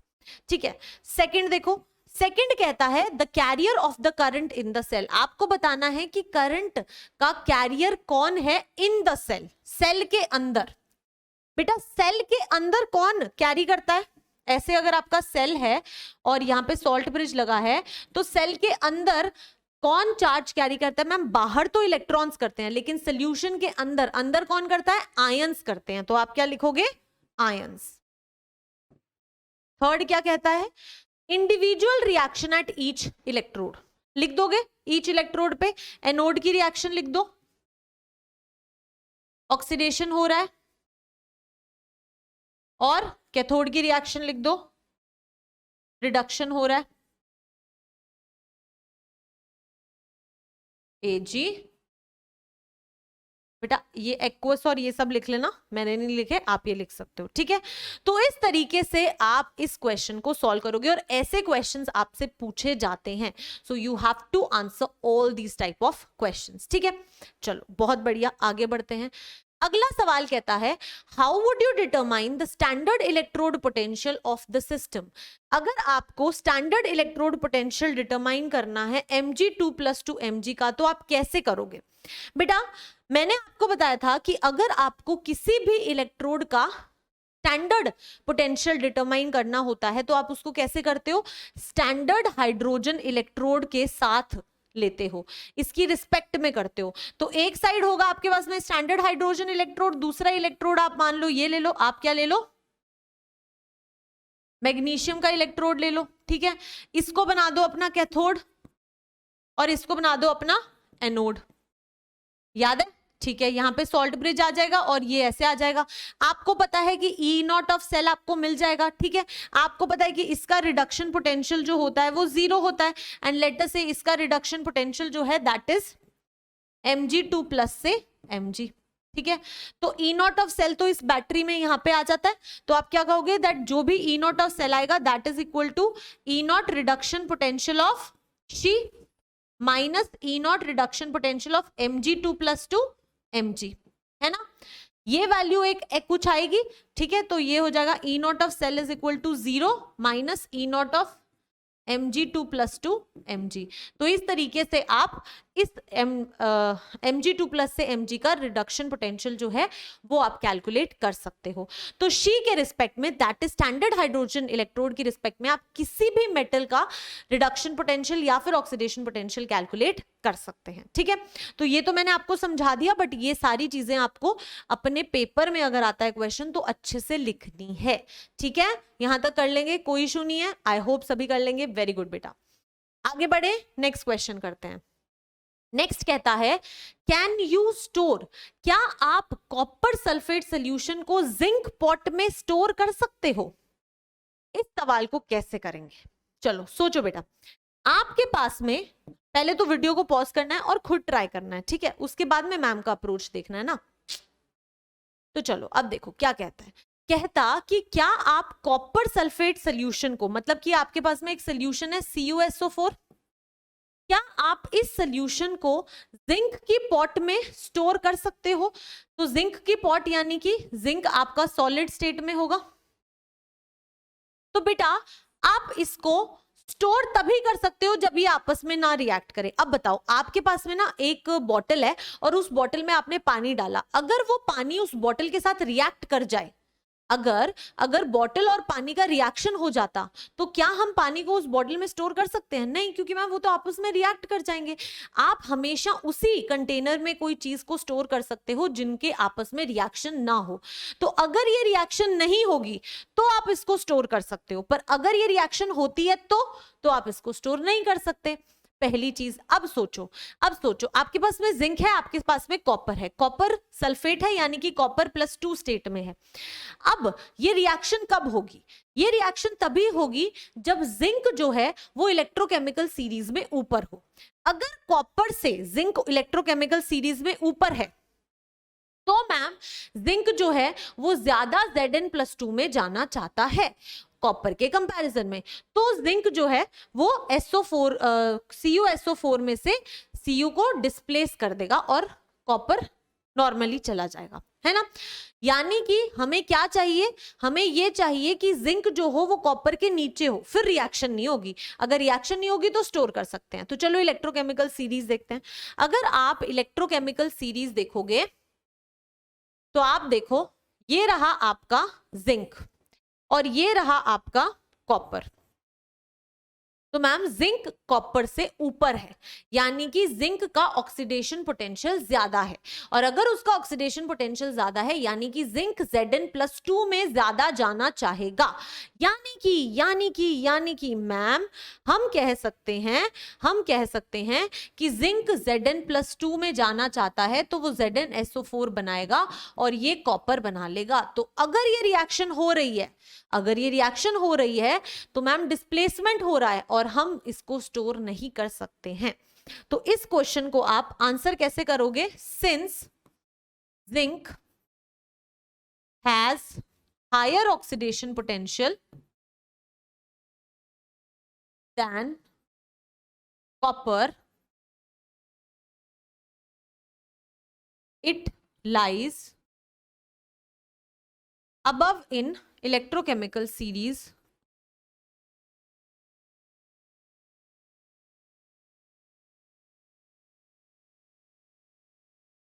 than copper, so it displaces copper from CuSO4 solution, and hence copper sulfate solution cannot be stored in zinc pot. इसीलिए आप जिंक पॉट के अंदर उसको स्टोर नहीं कर सकते हो. तो आपको सारी चीजें एक्सप्लेन करनी है, ये रिएक्शन भी लिख के बतानी है और पूरे को पूरा एक्सप्लेनेशन भी देना. ठीक है? यस. तो आई होप यहां तक सब कुछ क्लियर है. बहुत बढ़िया, आगे बढ़ते हैं. नेक्स्ट क्वेश्चन कहता है that consult the table. Table पे कंसल्ट करो. Consult the table of standard electrode potential and suggest 3 substances that can oxidize ferrous ions under suitable conditions. अब बेटा अगर फेरस को ऑक्सीडाइज करना है, यानी कि आप चाहते हो कि Fe जो है वो Fe+2 इलेक्ट्रॉन्स में जाए, है ना. अगर आप ऐसा चाहते हो कि किसी के साथ रिएक्ट करके Fe+2 बनाए, तो आपको Fe को किसके साथ रिएक्ट कराना पड़ेगा? मैम ऐसा, ये जो X होगा, मान लो ये आपका X है, अगर मैम ये कोई XSO4 जैसा सोल्यूशन होगा तो FeSO4 बन जाएगा और X बन जाएगा. और ये कब बनेगा? When X has lower oxidation potential या फिर more reduction potential. ये बात समझ आ रही है? तभी तो Fe+2 में जाएगा.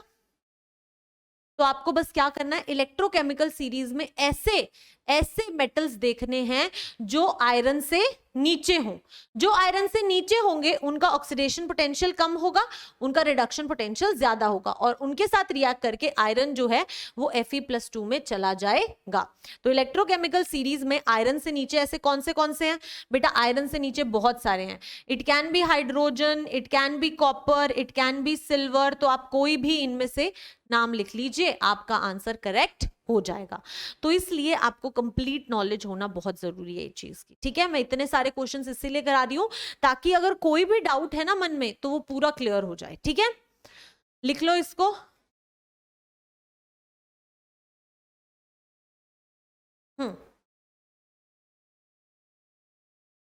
लिख लिया? आगे बढ़ते हैं.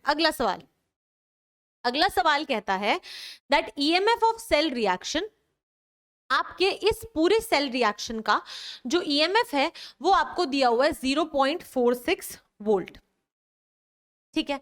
यानी कि आपको ई नॉट ऑफ सेल जो है वो गिवन है 0.46 वोल्ट. जब पूरे सेल का ईएमएफ दिया होता है तो यानी कि आपको ई नॉट ऑफ सेल दिया हुआ है. ठीक है? ओके. उसके बाद में कहता कि अगर ई not of Cu2 plus to Cu is 0.34 volt, then E naught of Ag plus to Ag is what? ठीक है? तो बेटा अगर आप यहां पर ध्यान से देखो तो आपको क्वेश्चन में ना E नॉट ऑफ सेल दिया हुआ है. मुझे पता है कि जो मेरा E नॉट ऑफ सेल होता है that is always equal to E naught reduction potential of cathode minus E nought reduction potential of anode. तो बेसिकली आपको क्या करना है बेटा? आपको ये फाइंड आउट करना है कि इसमें से आपका एनोड कौन सा है और आपका कैथोड कौन सा है. वो कैसे देख सकते हैं? जहां पे ऑक्सीडेशन हो रहा होगा वो एनोड होगा, जहां पे रिडक्शन हो रहा होगा वहां पे कैथोड होगा. ठीक है? तो मैम Ag प्लस से Ag जा रहे हैं, यानी कि Ag प्लस इलेक्ट्रॉन से Ag मिल रहा है, यानी कि ये क्या हो रहा है बेटा? ये हो रहा है आपका रिडक्शन. अगर ये रिडक्शन है तो ये क्या होगी आपकी कैथोड.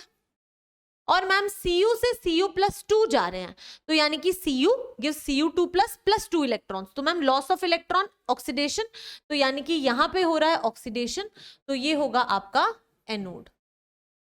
तो अब आप इस चीज को यहां पे लिख सकते हो, E0 of reduction potential of cathode. अब कैथोड क्या है आपका, Ag वाला पार्ट, Ag वाला पार्ट जो है वो आपका कैथोड है ना, यस। तो यहां पर आप कहोगे E0 Ag+2 Ag minus E0 Ag+2 Ag, ठीक है, माइनस बेटा यू हैव कॉपर 2+2 कॉपर, ठीक है, आपके पास में है कॉपर 2+2 कॉपर, ठीक है, ओके। तो यहां पर आप अगर देखोगे तो आप कहोगे कि मैम कॉपर 2+2 कॉपर यानी कि E0, ये आपका एनोड है, एनोड है ये वाला पार्ट, तो यानी कि E0 ऑफ कॉपर 2+2 कॉपर, है ना, ठीक है, कोई इशू नहीं है, परफेक्ट है।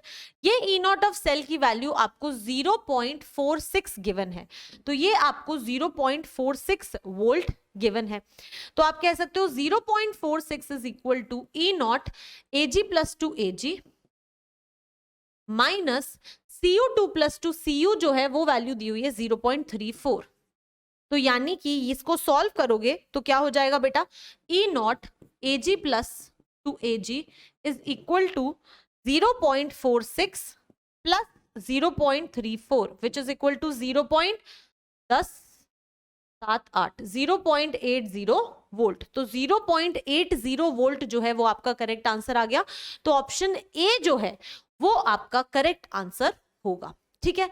तो इस तरीके से आपको इन क्वेश्चंस को करना है।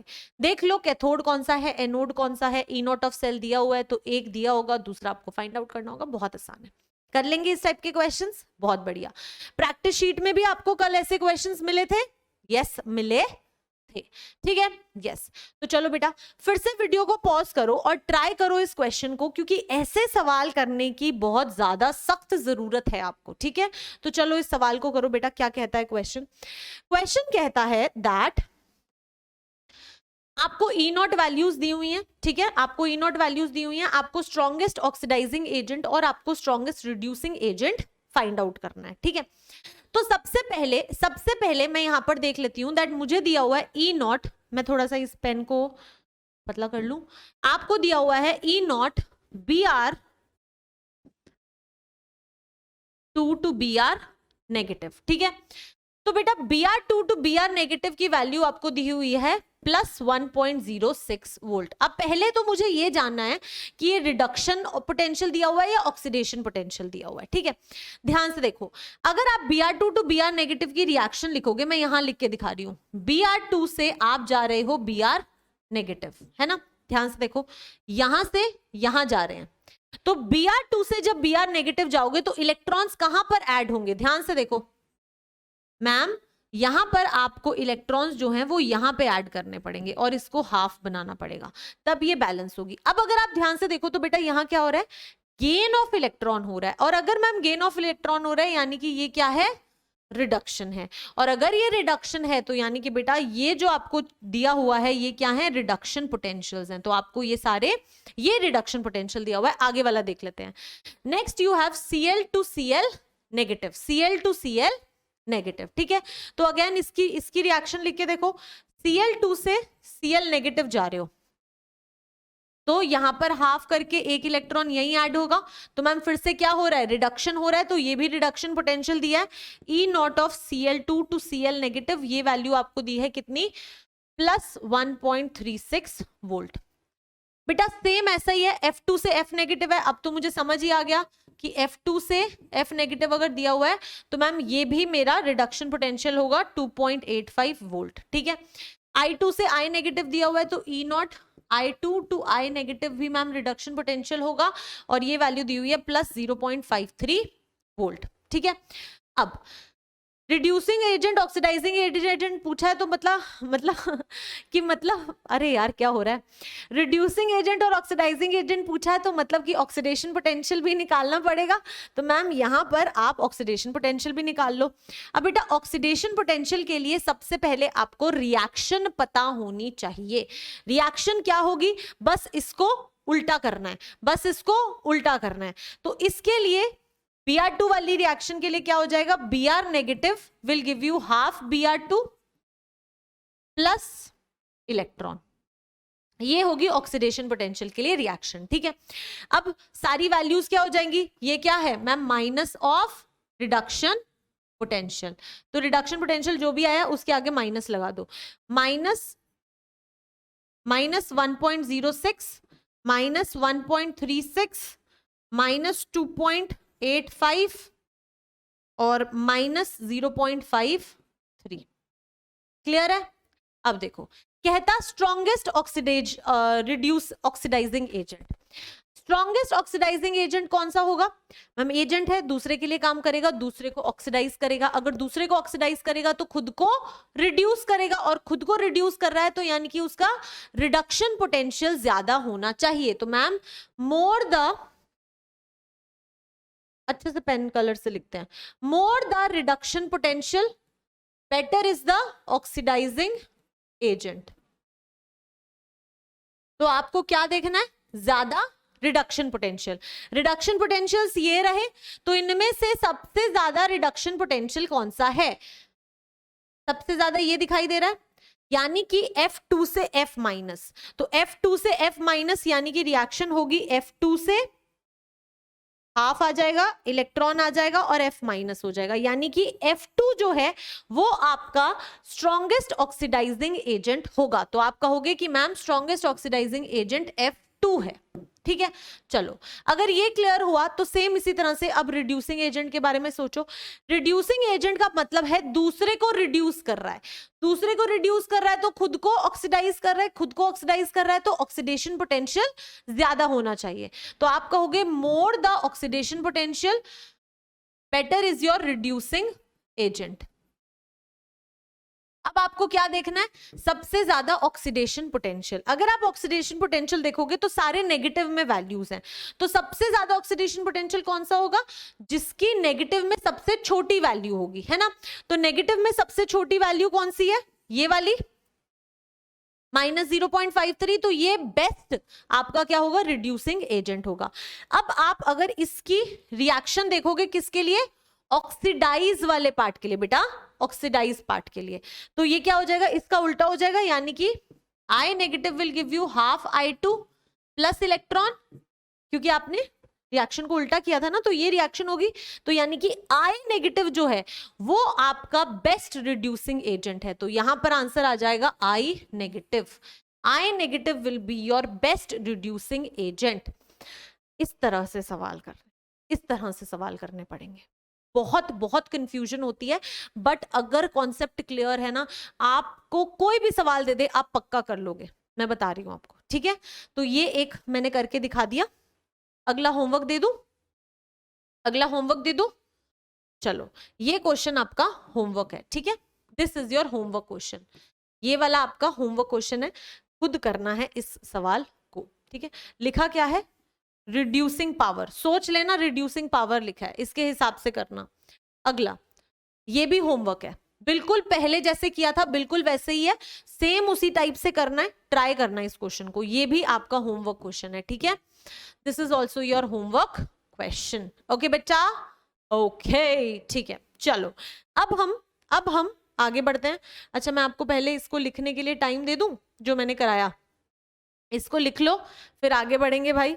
वीडियो को पॉज करो और फिर लिखो, आगे देखो, वीडियो को पॉज करो, लिखो। बहुत इंपॉर्टेंट क्वेश्चन है बेटा ये आपको आना चाहिए। ठीक है, लिख लिया होगा, आगे बढ़ते हैं। अब अगर हम देखें तो अब हम बेटा एक और नया टॉपिक स्टार्ट करने वाले हैं, विच इज योर नर्स्ड इक्वेशन। तो अब नर्स्ड इक्वेशन क्या होता है मैम, इसकी क्या जरूरत है बेटा, बहुत इंपॉर्टेंट पार्ट है। अगेन फिर से बोलूंगी, यहां से भी बहुत बार क्वेश्चन पूछे जाते हैं। ठीक है, तो अब नर्स्ट इक्वेशन का यूज क्या था मैं वो आपको बताती हूँ।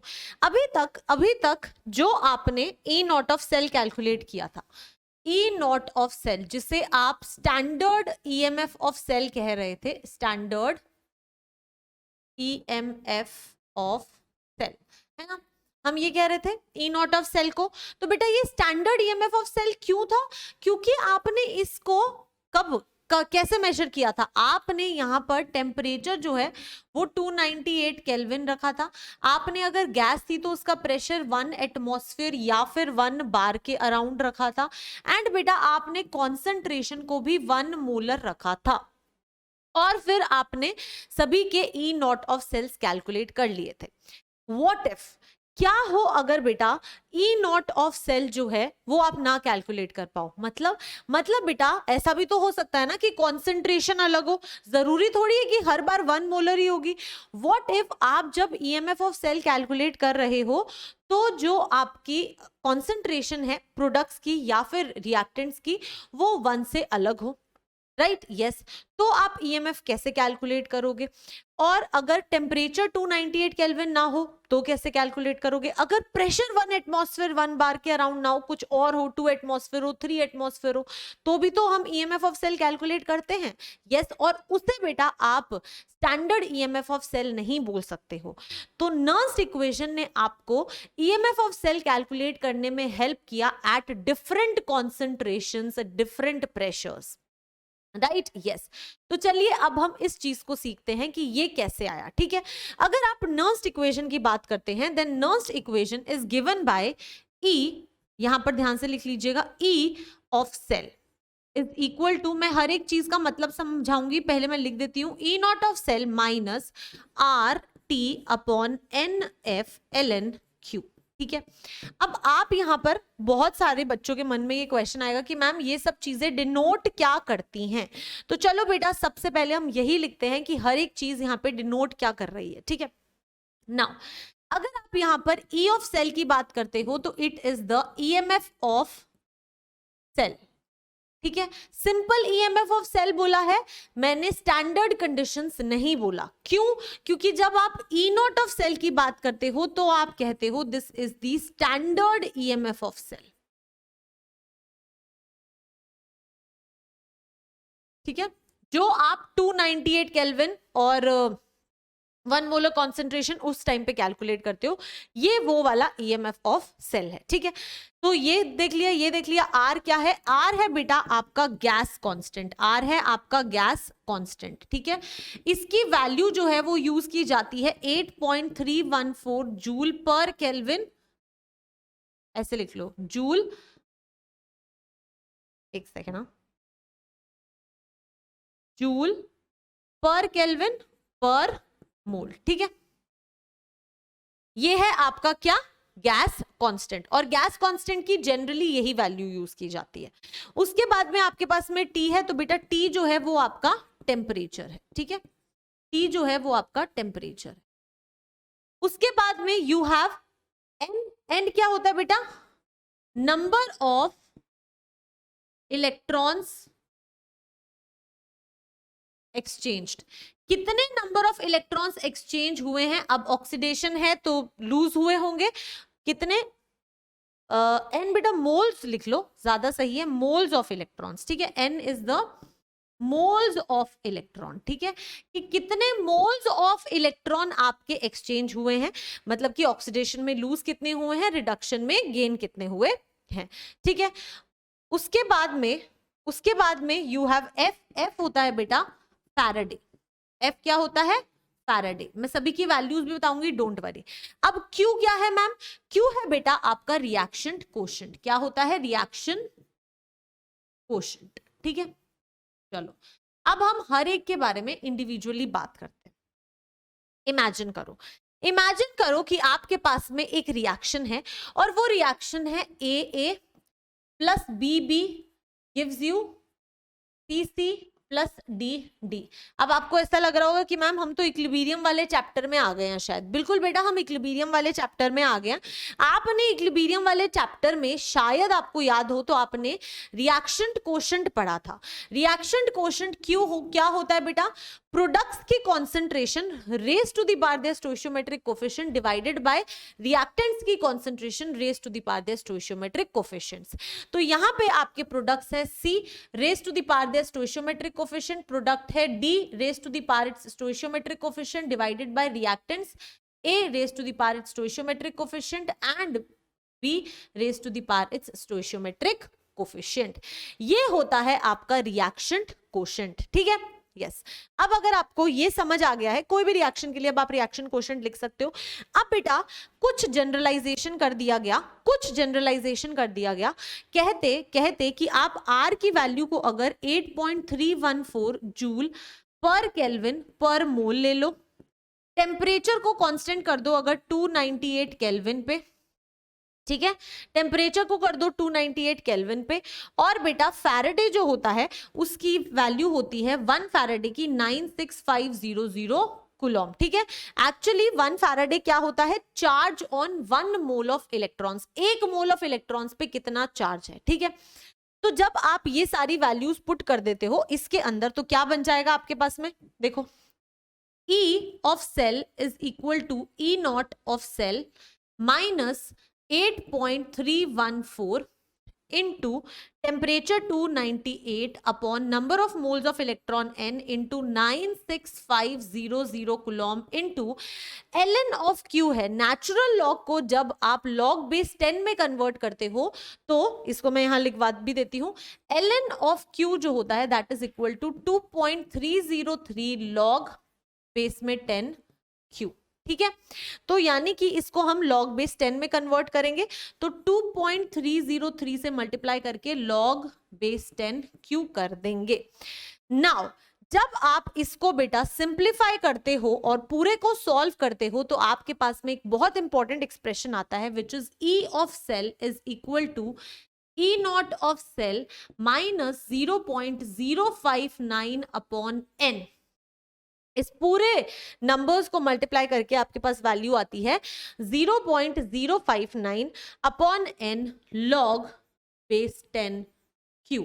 तो ये जो एक्सप्रेशन होता है बेटा, ये जो आपका एक्सप्रेशन है, एक सेकेंड इसको डिलीट करते हैं, यहां से बेटर तरीके से बनाते हैं। यस तो ये जो एक्सप्रेशन है ये है आपका नर्स्ट इक्वेशन का सबसे इंपॉर्टेंट एक्सप्रेशन जो आप यूज करेंगे हर एक न्यूमेरिकल में। क्या है, E ऑफ सेल उस नॉर्मल जो आपको कंडीशंस दी हैं उन कंडीशंस के ऊपर is equal to E nought of cell, E nought of cell standard conditions पे जो कैलकुलेट हुआ होगा, माइनस बेटा अगर ये सारी चीजें ना जनरली कांस्टेंट होती हैं, अगर कुछ चेंज होगा तो आपको इन्फॉर्म किया जाएगा, माइनस 0.059 अपॉन n क्या है, moles of electron exchange log base Q, log base 10 Q क्या है, रिएक्शन कोशेंट है, ठीक है। ओके तो ये है आपका final expression for the Nernst equation. अब इसको अप्लाई कैसे करते हैं वो भी मैम आपको सिखाएंगी, डोंट वरी, ठीक है। अगर आप नर्स्ट इक्वेशन की बात करते हो,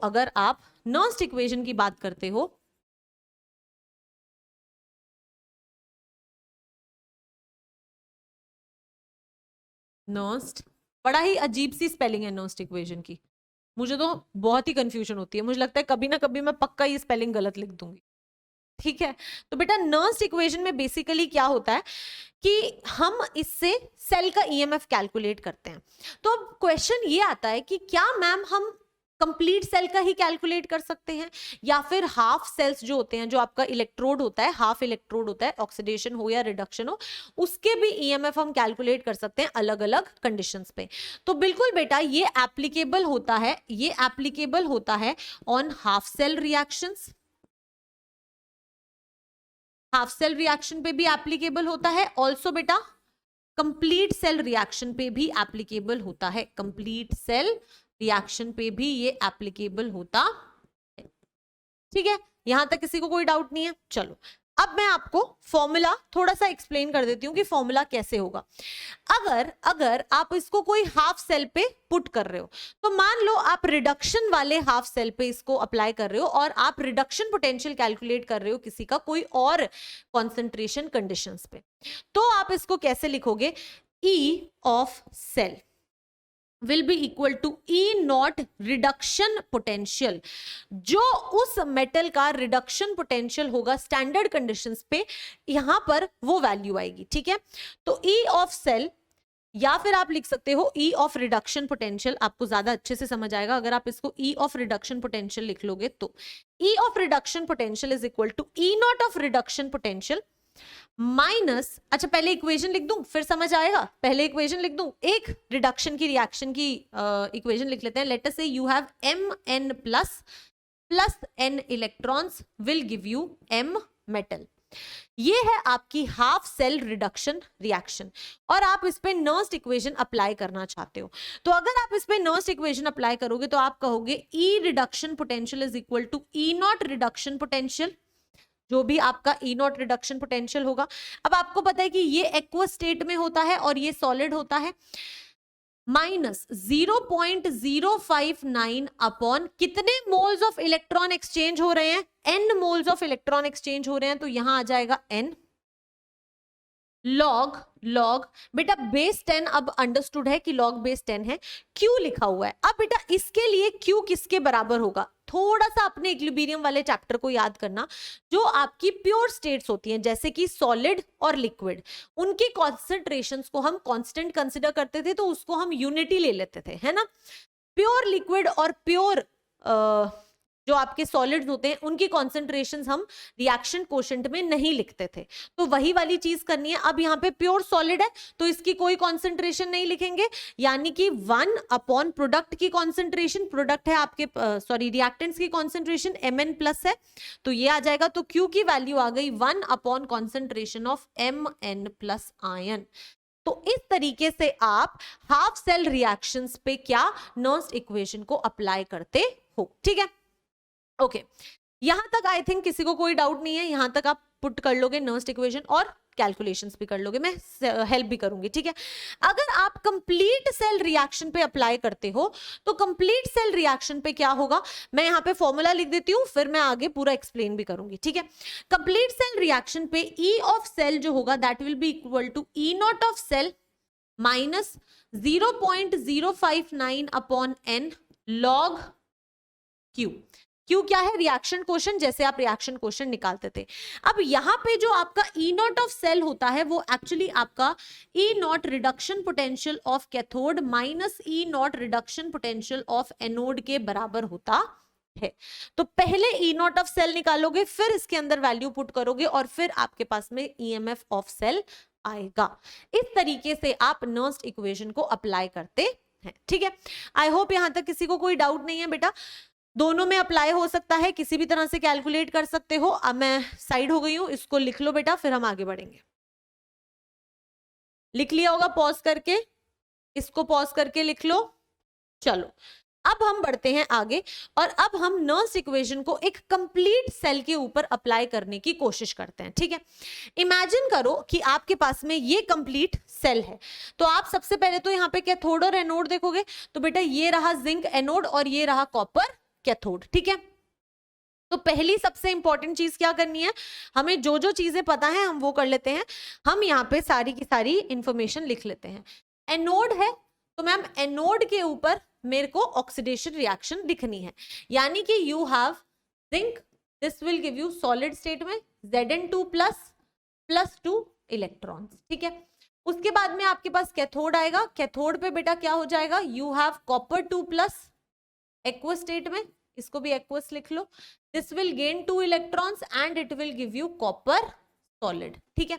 यहां से आप नेट सेल रिएक्शन लिख सकते हो, तो यहाँ पे बेटा नेट सेल रिएक्शन लिख लो, इसको ऐड करोगे तो आपके पास में नेट सेल रिएक्शन आ जाएगी। 2 इलेक्ट्रॉन से 2 इलेक्ट्रॉन जाएंगे, zinc solid plus copper 2 plus aqueous will give you zinc 2 plus aqueous plus copper solid. ये आ गई आपकी net cell reaction. Net cell reaction आने के बाद में आपको पता है कि आपको नर्स्ट इक्वेशन के अंदर E nought of cell calculate करना पड़ता है। तो जो E नॉट ऑफ सेल होगा that is always equal to E nought reduction potential of cathode minus E nought reduction potential of anode, है ना। अब देखो यहां पर आपके पास में रिडक्शन पोटेंशियल कैथोड, कैथोड कौन सा है, ये रहा, तो इसका रिडक्शन पोटेंशियल यानी कि ई नॉट कॉपर 2 प्लस से copper minus E not reduction potentially anode का, एनोड ये है तो जिंक 2 प्लस से जिंक,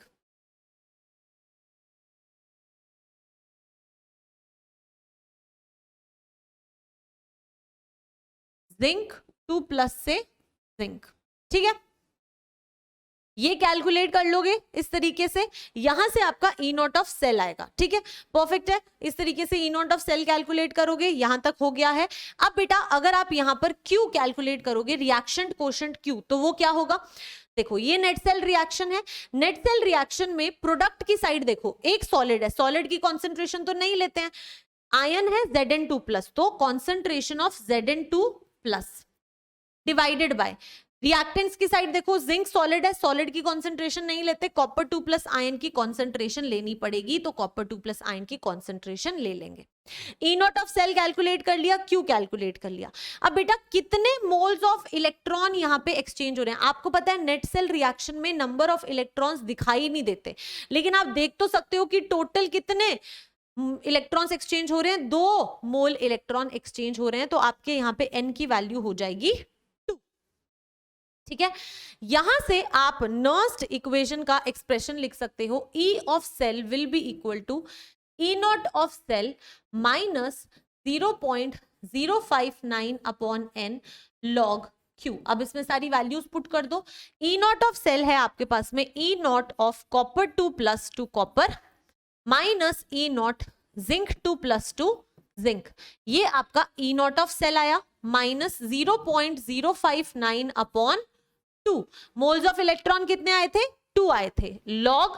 अब बेटा कॉन्सेंट्रेशंस ऑब्वियसली आपको क्वेश्चन में दी होंगी, हमने क्यों निकाला है, concentration of Zn2 plus upon concentration of copper 2 plus. तो इस तरीके से आप कंप्लीट सेल पे नर्स्ट इक्वेशन को अप्लाई करते हैं। इस पे बेस्ड जो क्वेश्चंस हैं वो हम नेक्स्ट क्लास में करेंगे, बट अभी आपको ये कॉन्सेप्ट समझना है कि कैसे एक कंप्लीट सेल पे आप इसे अप्लाई कर सकते हैं, ठीक है, कोई इशू नहीं है, बहुत बढ़िया। तो चलो ये तो हो गया, ई ऑफ सेल ऐसे सारी वैल्यूज आपको दी हुई होंगी, पुट करके आप आंसर निकाल सकते हो। अब अगर आपको कभी हाफ सेल दे दे, अगर आपको कोई हाफ सेल दे दे तो उस पे नर्स्ट इक्वेशन कैसे अप्लाई करेंगे, ये रहा आपके पास में half cell, and let us say इस बार मैं कह रही हूं कि ये जो है वो आपका एनोड की तरह बिहेव कर रहा है। इस बार मैम ने क्या कह दिया, this is behaving as a anode, ठीक है। चलो अब हमें पता है कि ये एक हाफ सेल है, तो हाफ सेल के हिसाब से लिखते हैं बेटा, ठीक है।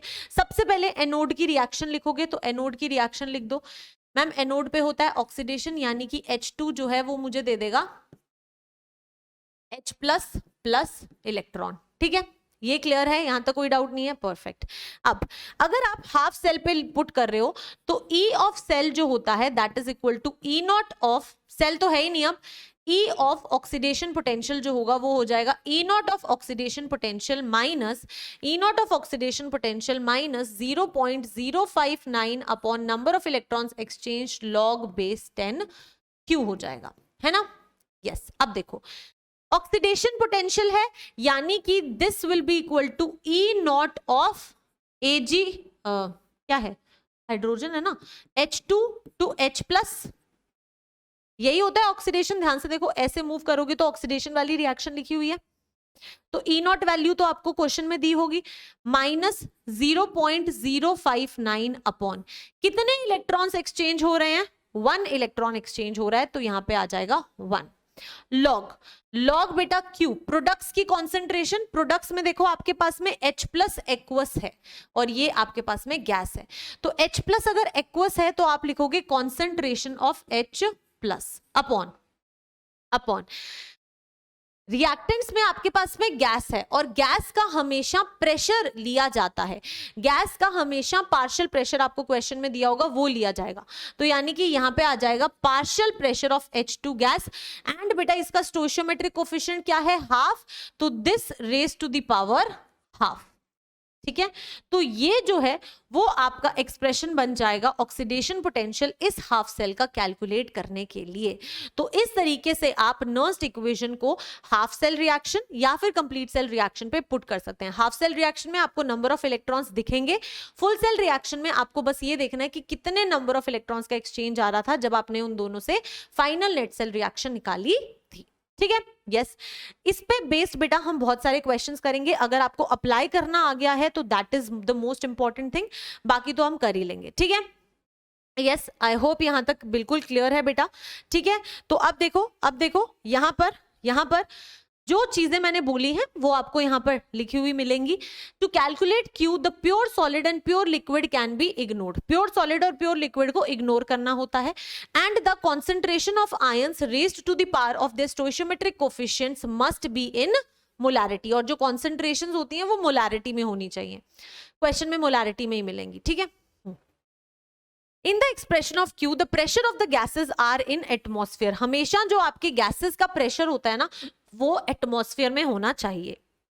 तो वो किस में होना चाहिए?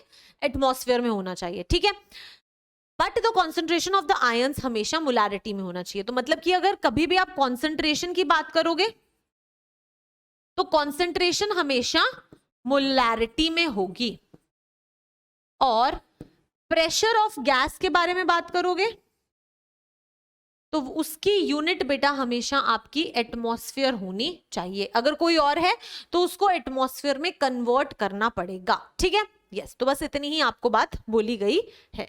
ठीक है, अब अगर आप यहां पर ध्यान से देखो तो calculation of actual EMF, actual EMF कैसे कैलकुलेट करते हैं। ठीक है, देखो बेटा, अगर सारे के सारे आपके मॉलिक्यूल जो हैं वो स्टैंडर्ड स्टेट में होते तो आपको नर्स्ड इक्वेशन पता है, E of cell is equal to E nought of cell minus 0.059 upon number of electrons exchange log products की कॉन्सेंट्रेशन अपॉन रिएक्टेंट्स की concentration.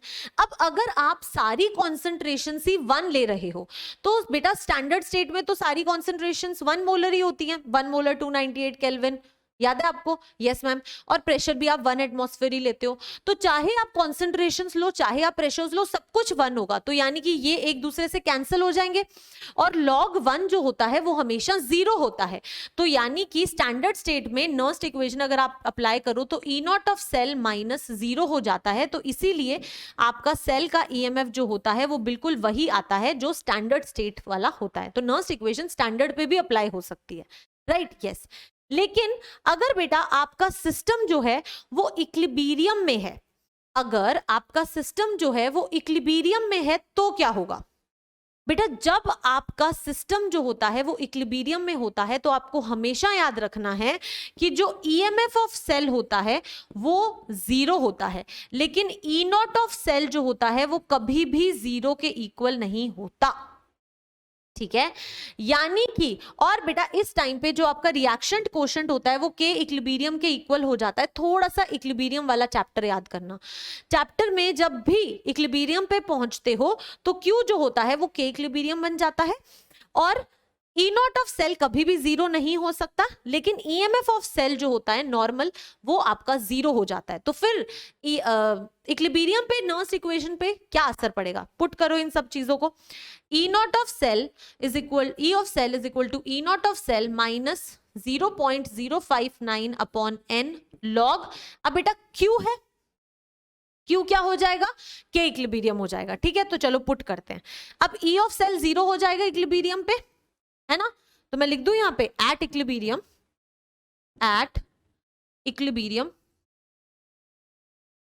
Eight equilibrium E of cell is 0, E not of cell कभी भी 0 नहीं होता, तो ये कोई value होगी minus 0.059 upon N log Q क्या बन जाता है? के इक्विलिब्रियम, तो के इक्विलिब्रियम।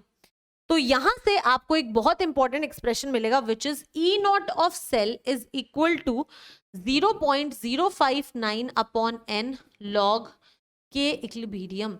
तो अगर आप नर्स्ट इक्वेशन को कभी भी इक्विलिब्रियम पे अप्लाई करना चाहते हो तो बेटा ये एक्सप्रेशन आता है, तो बेटा ये एक्सप्रेशन आता है एट इक्विलिब्रियम। कभी कोई क्वेश्चन में बोला हुआ है कि आपको इक्विलिब्रियम पे फाइंड आउट करना है तो याद रखना कि ये वाला एक्सप्रेशन यूज करना होगा, क्योंकि इक्विलिब्रियम पे ई ऑफ सेल 0 होता है। तो ये चीज आपको नोट बना के याद करनी है कि जब सिस्टम इक्विलिब्रियम पे होता है तो क्या होता है। ठीक है, यस, आई होप यहां तक आपको सारी चीजें क्लियर हो गई होंगी। मैंने सब कुछ लिखवाया है, अच्छे से समझाने की कोशिश की है। आज बहुत सारी चीजें थी जो आपको समझनी थी, बट आई थिंक इसमें कोई इशू नहीं है बेटा। तो इसको बेटा पॉज कर लो वीडियो को और फिर इसको आप लिख लो, फिर हम आगे बढ़ेंगे। लिख लिया होगा, आगे बढ़ते हैं बेटा। आगे ये क्वेश्चन अब हम नेक्स्ट क्लास में करेंगे। चलो ठीक है, आज के लिए इतना काफी है। नेक्स्ट क्लास में हम क्वेश्चंस करेंगे नर्स्ट इक्वेशन के ऊपर। ठीक है, नर्स्ट इक्वेशन बहुत इंपॉर्टेंट टॉपिक है जिससे बहुत सारे सवाल आते हैं, तो इसलिए पूरा एक लेक्चर डेडिकेट करना पड़ेगा हमें नर्स्ट इक्वेशन पे। तो बेटा आज जो चीजें हमने पढ़ी हैं बहुत बहुत बहुत इंपॉर्टेंट है आपके अंडरस्टैंडिंग के लिए। तो आपको अगर कोई भी चीज नहीं क्लियर हुई है तो प्लीज बैक करके रिवर्स करके उतने पार्ट को दोबारा देख के सारे कॉन्सेप्ट क्लियर करना ही करना। ठीक है, आई होप आप लोग सब बहुत अच्छे से सारे कॉन्सेप्ट्स अपने क्लियर करेंगे। होमवर्क क्वेश्चन जरूर करेंगे, जैसे हमेशा कमेंट्स में अपने आंसर्स देते हैं वैसे आंसर देके मैम को मोटिवेट करेंगे। ठीक है, यस, ओके। तो चलिए बेटा इसी के साथ हम सेशन को एंड करेंगे। एक इंस्पिरेशनल स्टोरी आपके लिए, चलो स्टोरी सुना देती हूँ। बेसिकली क्या था, इमेजिन तो क्या करना है, एक्चुअली क्या होता है, एक बहुत बड़ा सेमिनार होता है जिसके अंदर बहुत सारे लोग बैठे होते हैं और एक स्पीकर खड़े होते हैं। ठीक है, वो स्पीकर क्या करते हैं, उन स्पीकर के पास में एक 500 का नोट होता है, उनके पास एक 500 का नोट होता है। तो वो अपने सारी ऑडियंस से पूछते हैं कि किसको ये 500 रुपए का नोट चाहिए।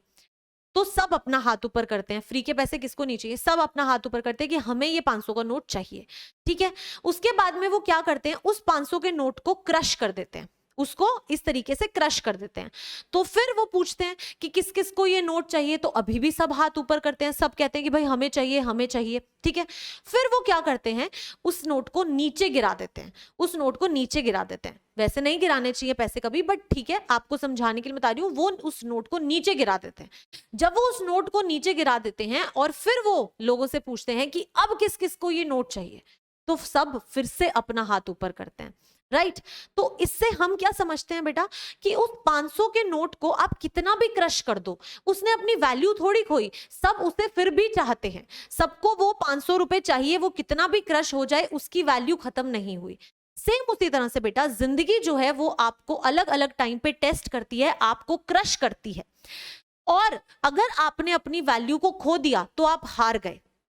अपनी वैल्यू को उसी 500 के नोट की तरह मत खो, आपकी वैल्यू बहुत ज्यादा है, और जब टाइम आएगा तो हर कोई आपको ऑब्वियसली आपको अपने इंस्टीट्यूशन में लेना चाहेगा। राइट, जो भी आप करना चाहते हो अपनी लाइफ में वो आपको जरूर मिलेगा, लेकिन प्रिपरेशन करते हुए अपनी वैल्यू को खोना मत। देखो बहुत सारे टेस्ट आते हैं जिंदगी में, अलग अलग तरह के एग्जाम्स होते हैं, दुनिया में लोगों के बहुत अलग अलग तरह के एग्जाम्स होते हैं। ठीक है, कोई अपनी जिंदगी का टेस्ट दे रहा है, कोई किसी तरह से टेस्ट दे रहा है, उनको भगवान हमेशा टेस्ट करते हैं, लेकिन अगर इंसान अपनी वैल्यू को खो देता है तो वो हार जाता है, लेकिन अगर वो बाउंस करके वापस आता है ना तो फिर वो कभी नहीं हारता, और फिर उसको जीतने से भी कोई नहीं रोक सकता।